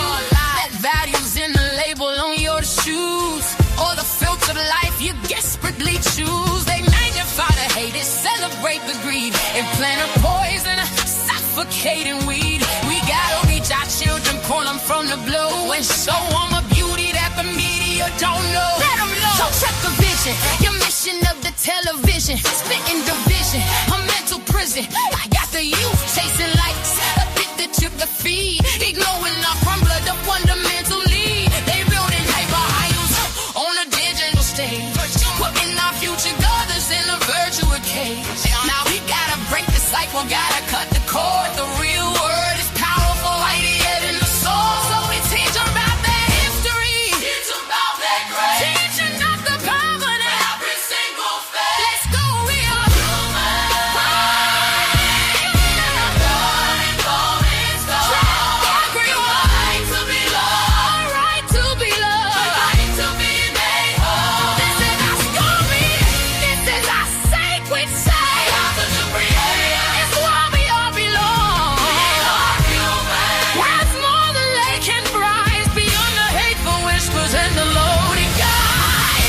Build a world where every voice is heard. Every single one, from the suburbs to the curb. And love is not a whisper, but a mighty thundering word. A word of action breaking every chain. A word of power washing out the pain.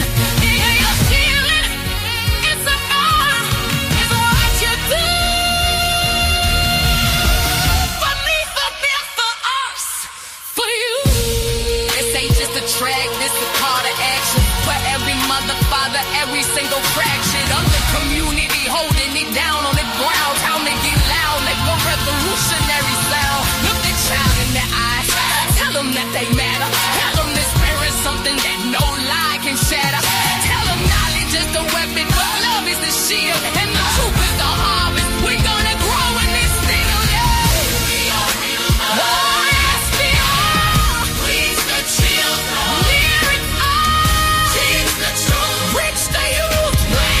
Let the roots in the groove. Alright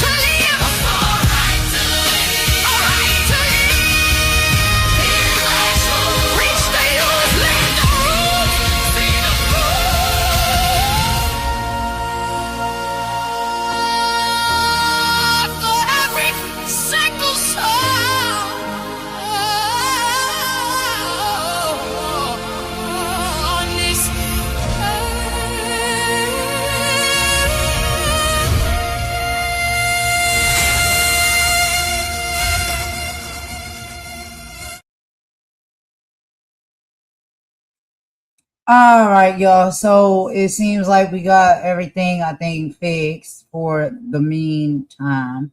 So let's go ahead and get into our next video, y'all. This is the pilots of the Caribbean, not the pirates. The pilots of the Caribbean, volunteers of African heritage in the Royal Air Force. So let's go ahead and take a look at this video together, y'all, and we will meet y'all in the chat. Thanks for rocking with us through all the technical difficulties.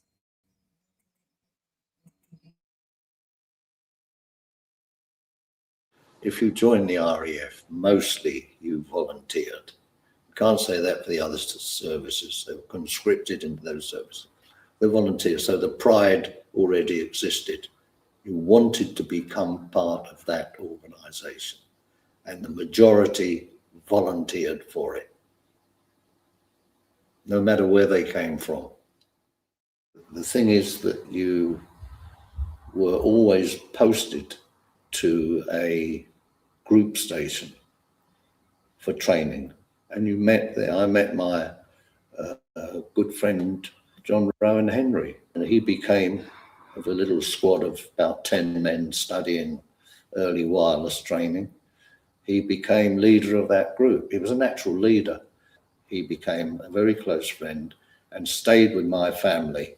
If I wasn't on leave, because he was on another squadron, he would go and stay with my family anyway and introduce us to many other West Indians.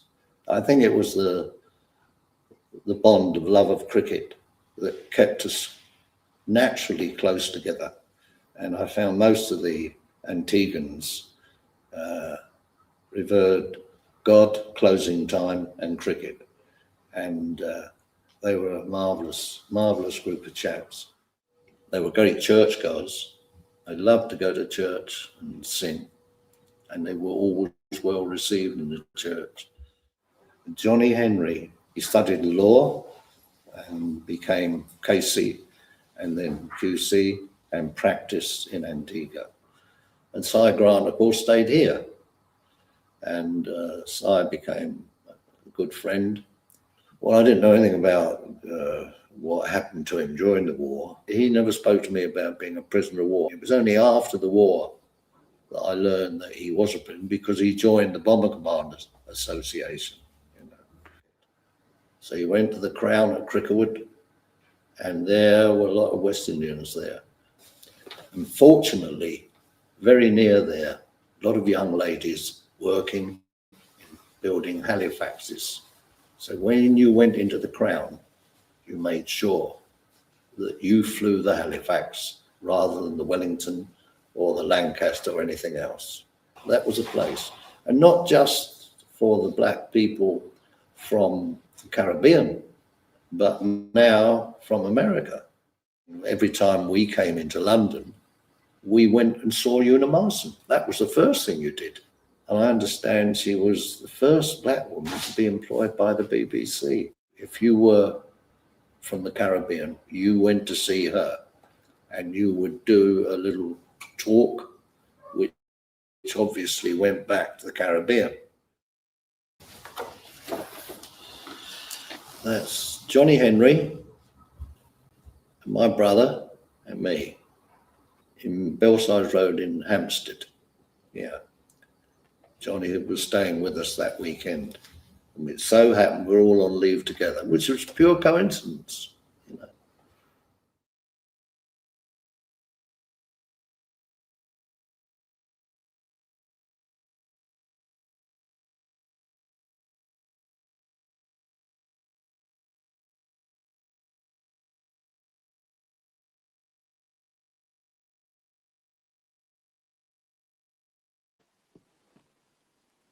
All right, y'all. Thanks for rocking with me for that little video break there that we did. So we did those two, and we're gonna go ahead and get into the next few topics. We'll be ending it shortly after that, y'all. We have a few other videos we'll add in as well. But Imani, you have the floor. What's the next topic you want to talk about, or did you have any thoughts, feelings, and opinions on anything that we just presented? No, it's just good to know that they still remember the unsung black heroes of World War II that were from all over the world. They were from, the Caribbean. They were from the US, and they were also from Africa. And what people don't forget is that these people fought side by side in the trenches. And then when they came back after the war, they were segregated again, although they didn't obviously sleep in the same dormitories. But they were, they fought side by side. They were unalived side by side. But then when they came back, their lives weren't as valuable, and they were in segregation again. So that's the sadness of it all. Anyway, on June the 19th, there were emancipation celebrations across the Caribbean. There are emancipation celebrations across the Caribbean. While on June the 19th, Americans celebrate Juneteenth, summer emancipation celebrations ring out across the Caribbean. Throughout the summer months, nations like Jamaica, Barbados, Guyana, Trinidad and Tobago host massive remembrance activities to honor the struggles and the fierce resistance of enslaved Africans. These commemorations beautifully connect Black communities worldwide through a shared history of resistance, survival, and ultimate liberation. And then last but not least, on June the 20th, 1960, this was the year of Africa. This collective energy reached a geopolitical peak on June the 20th, 1960, during what history calls the Year of Africa. 17 African nations, including Nigeria, Senegal, Mali, Madagascar, and the Democratic Republic of Congo, shattered European colonial chains and achieved independence in a single year. This wave of liberation completely transformed the world politics and accelerated the definitive end of colonial rule across the continent. And finally, June the 21st, 1990, Nelson Mandela solidified his status as a universal symbol for human rights. He continued his international tour just months after his release. He built massive global alliances for democratic change in South Africa. He proved to the world that even after decades, 27 years in a dark cell, hope can outlive the empire and inspire movements for justice worldwide. And that's it from me for this week's Black History. Excellent, girl. Thank you. Thank you so much for joining me. I really have such a great time when you're here with me and we're able to do this together. Because, these are topics that we talk about all the time on a regular basis. And so to wrap it all up, guys, I'm going to give y'all some of my final thoughts about these final few things that we talked about. And then I have something really beautiful I want to share for you guys. But if we go back to June 17th, 1925, in the birth of Malcolm X global influence, one of the things that I want us to pay attention to is Malcolm's internationalism is what we need right now. When local police departments in the U.S. train with foreign military forces, our domestic struggle is automatically internalized. We cannot afford to fight in isolation. We have to look at Black liberation as a borderless global human rights campaign, just like Malcolm was teaching us in the very end. Did you have any other thoughts on Malcolm X before I go into my thoughts on the Caribbean pilots? No, I think we did something on him recently. Malcolm was a great. I mean, obviously, there is the film Autobiography of Malcolm X, as 100 Brick City quite rightly put, that stars Denzel. He was, he was a man where you look at you can actually say the phrase, it's not where you start, it's where you finish. Because remember that Malcolm went to jail. he was a hustler, and then he found his faith. He was, a great leader. He went to Mecca and he traveled the world, and then he found more of himself when he went abroad, and he discovered that it really was about human rights, as we've said. A great man, a great leader, a great loss to the world. Once again, unalived at a very young age. I think he was about 40 when he died. But if you really want to see the story, you can know the story, either read the autobiography of Malcolm X, or there is the movie. And I did put about 12 films in the chat earlier, and we will include it in the description. And I said what I said about the pilots. I think it's great that there are a few videos showing the unsung heroes who were black pilots. But apart from that, I've just got a closing statement after you finish. Okay, and we're gonna go ahead and wrap this up real quick, y'all, because it's so late for my girl over there, and she is like, she stayed up to come and do this part 2 with me. So I thank her so much for that.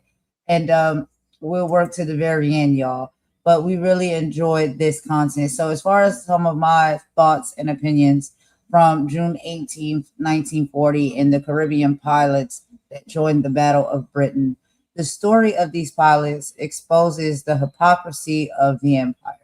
They were good enough to, give their lives up for Britain, but their descendants faced the Windrush scandal decades later: deportation, denial of health care, and systemic erasure by British government. It is a stark modern reminder that the empire will use your labor and sacrifice when it is in crisis, and discard your citizenship, not always, but some of the time, when it is convenient. When we talk about, I'm sorry, Imani, would you like to add to a little bit of that as well? Because this is in the British and the UK. So let me know. No. Carry on. Okay. And then when we talk about June 19th, right, and the emancipation celebrations across the Caribbean, the regional celebration has evolved into a massive modern push for the climate and the economic reparations from former colonial empires. Caribbean leaders are currently demanding trillions in compensation for their generational theft of slavery and the unequal impact of climate change. This isn't charity, it is global debt collection, the same as reparations when it comes to African Americans in the United States. And then, y'all, when it comes to June 20th of 1960 in the year of Africa, look at the modern multipolar world today. African nations are increasingly rejecting Western mandates, kicking out foreign military bases, and forming their own regional security alliances. The Year of Africa was the initial fracture of Western hegemony. I don't think I said that right. The modern African continent is now actively building a world where it is a powerhouse center of gravity, not a playground for some foreign empires. And then when we get into our final topic, June 21st, 1990, Nelson Mandela tours the world after his release from prison. Mandela's enduring legacy is a direct challenge to modern cynicism. When political fatigue sets in and the problems of systemic racism, police brutality, and economic exploitation feel too massive to solve, think of Mandela on Robben Island. Change requires a long game mentality. The cell cannot hold them, and the system cannot hold a people who refuse to give up. Now, before we get into our final thoughts and something that I wanted to share that's really special, Imani, did you have any thoughts, feelings, or opinions on any of these topics here that we discussed this evening before we end it out? No, there's one thing that I wanted to add that we didn't talk about. I want to talk about Bessie Coleman. Bessie Coleman obtained her international pilot's license on June the 15th, 1921. Bessie Coleman was the first Black woman and the first Native American person to earn an international aviation license from the Federal Aeronautique International, accomplishing this by traveling to France because she was of mixed heritage. She was Black and Native American. She traveled to France because US schools barred her due to her race and her gender. So when America told brave Bessie that the sky was the limit and she wasn't allowed in it, she took her talents across the Atlantic. She was barred from US flight schools. She learned French, crossed the ocean, and earned her global license a century ago. She didn't just cross racial borders, she crossed oceans to prove that Black excellence could not be grounded by American segregation. I thought that's someone we needed to mention because it's very important. And that's all I have before I do close, or do you want me to do my closing message?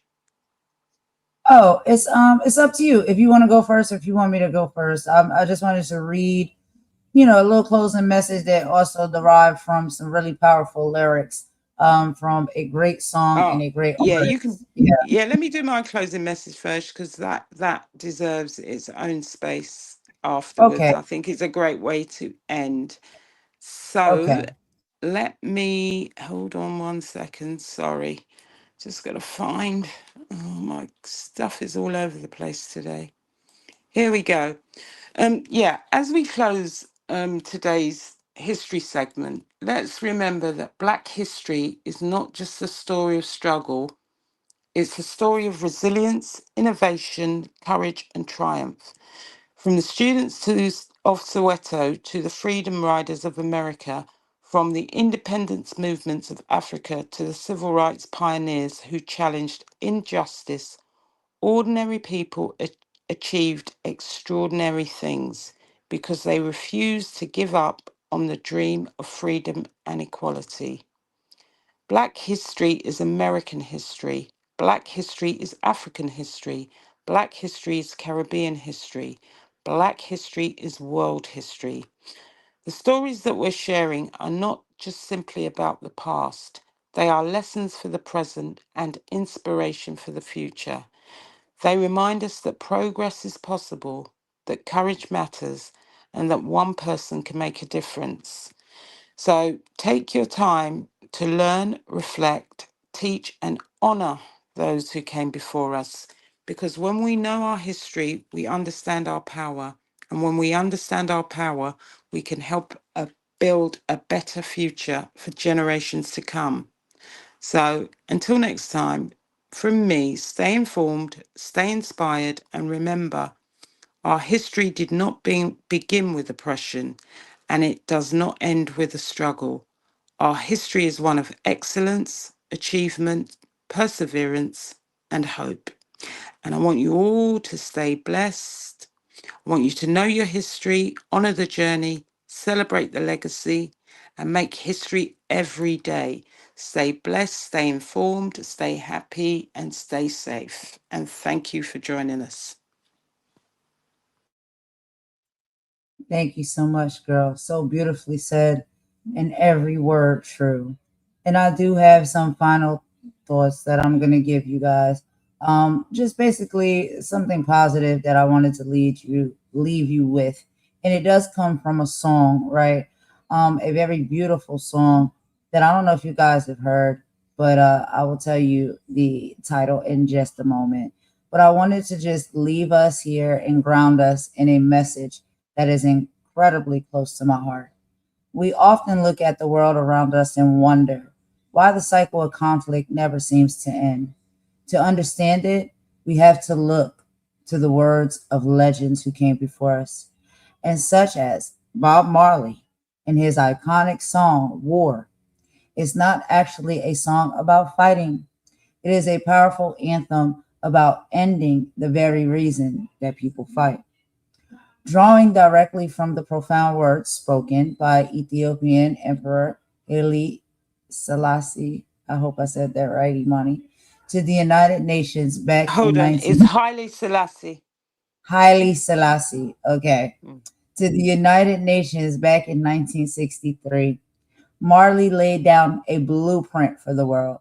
He reminded us that there can be absolutely no lasting peace while racism, discrimination, and systemic inequality are allowed to exist.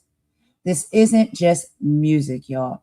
It is a universal call for justice, unconditional human rights, and global unity. It challenges every single one of us to judge people not by the color of our skin, not by our race or our nationality, not even by our shared collective humanity. But by our shared collective humanity, y'all. Decades later, that message isn't just history. It is a living, breathing truth that matters today more than ever. So as we end this stream, let's carry that energy forward. A commitment to equality, justice, and lifting each other up. You guys, we have kept you too long. We appreciate all of your time. We hope you enjoyed this live, and we are going to go ahead and let you all go. We hope you have a great rest of the day, whether it is morning, afternoon, evening, or night for you, in whatever respectful time zone you're in. And we hope that these Black history videos and videos that we do with history, period, is helpful, educational, and it bridges the gap. Because what we need more than ever is unity as a people and a human race. And that's all I have on that. You have any final thoughts, Imani, or you want to end it with a bop per usual? End it with a bop per usual, and I will post the films. There are 12 of them that are for around the, oh, actually it might be 14 now, 14 of them, and we'll post them in the description. They're good films to go and watch if you want to know what happened during this era. And that's what I'll be doing every week. I'll find some films that people can watch to understand more of what we're talking about. Absolutely. And let's just shout out to everybody who came in to spend some time with us. So be love. Thank you so much for coming in. We really appreciate it. You're always here. You always show love. And you really seem to stay and listen to the entire broadcast and enjoy what we were talking about. And that means so much to us. Also to 1-800-BRICK City. We appreciate you as well. I know Carlos is in the background listening, child, because he be moving around and getting it and listening at the same time. And Mama does the same while she holds down JJ for me. So thank y'all. And we know that people like Polo came in earlier and Star. And we also had, let me see, I think it was somebody else that came in. I don't want to miss anybody. Was Asher here today? Oh, Asher was here on part 1. So Asher came in on part 1. And so, yeah, thank you all so much for coming back to the part 2. Thank you to the people watching the replay. I hope you enjoyed it. Let us know what you think. And thank you very much for joining us and staying up with me this late. Yeah, let's go ahead and end it with a bop, child, because my speaker said it's a little better. Anyway, thank y'all for coming and kicking it with us. We will talk to y'all tomorrow. Everybody have a good rest of the evening. We love y'all for real and appreciate you so much. And that's all we got. Let's go ahead and bop it out, y'all. Golden and Imani out. Bye.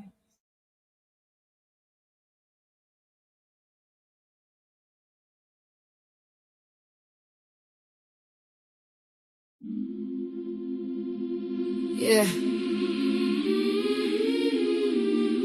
Ain't no more quiet now. Nah. Tell them run that back. I said, hands up, head high, 10 toes. They monetize pain while the truth get froze. Big talks online, but they hearts stay cold. Still fighting for rights that that was promised long ago. We ain't your silence, we ain't your fear. Every time they shut a door, we appear. From the city to the globe, here the people get loud. You can bury one voice, but you can't stop the crowd. Yeah. I'm from the side where the pressure make diamonds, where mothers pray hard cause the system stay violent. Kids learn trauma before they learn signs. Politicians campaign while communities dying. Look, everybody tweeting, everybody streaming, everybody woke till the camera stop beaming. Truth don't trend when the money intervening. That's why the real ones exhausted and screaming. Big change, fake morals, podium capping. Whole lot of hashtags, ain't nobody action. Trying to sell the vision with celebrity distractions. Meanwhile, rights disappear through strategic reactions. Close schools, close polls, close cases. Still see hate written all on their faces. History repeating, just switching the phrases. Different decades, same games, new stages. And they wonder why the people don't trust. Every headline feel dangerous to us. Every promise turned dust, but we still rise up, rise up, rise up, rise up, rise up, rise up, rise up, rise up, rise up. Hands up, head high, 10 toes. They monetize pain while the truth get froze. Big talks online, but their hearts stay cold. Still fighting for rights that was promised long ago. Hey, we ain't your silence, we ain't your fear. Every time they shut a door, we appear. From the city to the globe, here the people get loud. You could bury one voice, but you can't stop the crowd. Yeah. Now everybody playing God with the algorithms, programming narratives and calling it the system. Who decides truth? Who decides wisdom? If the future artificial, who protect the children? Too much rage in the timeline scrolling. Young minds vulnerable, anger overloading. Everybody radical when the fear keep growing and the world stay tense while the missiles stay loaded overseas. War drums, contracts get signed. Oil, power, money always hide behind pride. More folks pay while the billionaires glide. And the news turn trauma into primetime vibes. Talk peace with a smirk while the stocks go up. Tell the working class, hold on, but enough is enough. People tired, people broke, people fed up. Still they call us angry every time we stand up. Stand up, stand up, stand up, stand up, stand up, stand up. Listen, it's bigger than left or right, bigger than red or blue. People just wanna live, people just wanna breathe, people just wanna matter. But every generation gotta drag justice uphill, while somebody profits off the chaos. That's the part they don't say out loud. Hands up, head high, 10 toes. True hit harder when the beat line rolls. Can't sell fear to a soul that knows. Power to the people, let the whole world know. We ain't your silence, we ain't your shame. If the people wake up, everything changed. From the city to the globe, hear the whole crowd roar. You can't dim light when the spirit want war. Rise up, even when they try to divide us. Rise up, even when the pressure find us. Yeah, yeah. Still here, still loud, still fighting. Love.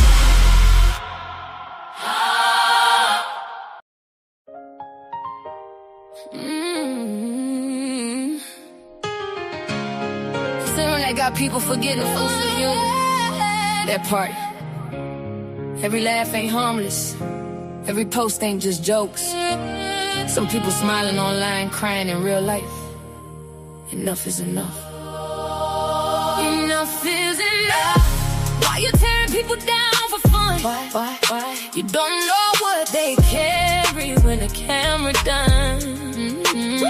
Broken souls throw stones and hide their hands. Cowards in comment sections playing God again. Karma don't miss, no, karma don't miss. And healing's still possible too. So either spread love or watch life humble you. Yeah.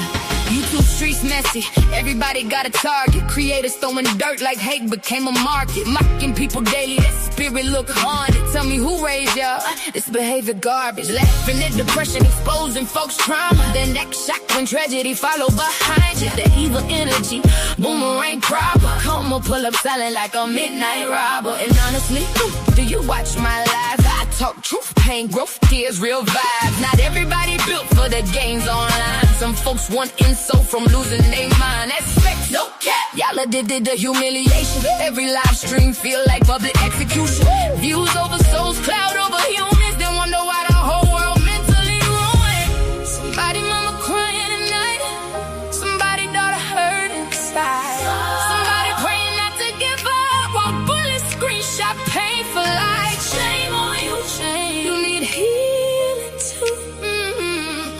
damaged people wake up daily, trying to damage others too. Enough is enough. Why you turn people down for fun? Tearing them down. You don't know what they fighting when the live stream done. Baby, no. Keyboard killers acting tough online. Whole time spiritually broken inside. Karma don't miss no. Karma don't skip souls either. Every hateful seed gon' meet the reaper. So to the hurt and bullied people, listen close. You matter more than these demons online. These chicks bitter, these dudes weird. Obsessed every day, like why you still here? Refreshing my page while pretending you don't care. Whole personality built off hate and fear. Talk slick online, real life timid. Broken inside, everybody can't feel it. Projecting they wounds while the comments all cheering. That ain't straight, baby, that sickness concealed. And I said what I said. Yeah, some of these creators need therapy bad. Not another live stream drag. Not another fake outrage cash grab scam. Y'all bully for a living. That's sad. Spirit look bankrupt, dusty and mad. And the people encouraging it just is trash. Laugh now. Karma got a long memory past. Lord, cover the wounded, cover the lonely heart, cover the lonely heart, cover the people crying silently in dark rooms. Teach us compassion again. Teach this world mercy again. Because words cut deep, so deep. And some people never recover. To everybody bullied online, you are not weak because you hurt. You are not crazy because you feel pain. And don't let these empty souls convince you your life got no value. The loudest bullies usually fighting demons they never healed from. That ain't an excuse, but it's the truth. And to the bullies, get help, seriously. This obsession with tearing strangers apart every day, that ain't normal. Enough is enough. We need love more than ever now. More than ever. Too many souls out here barely hanging on somehow. No more glorifying painful views. No more clowning her forever new.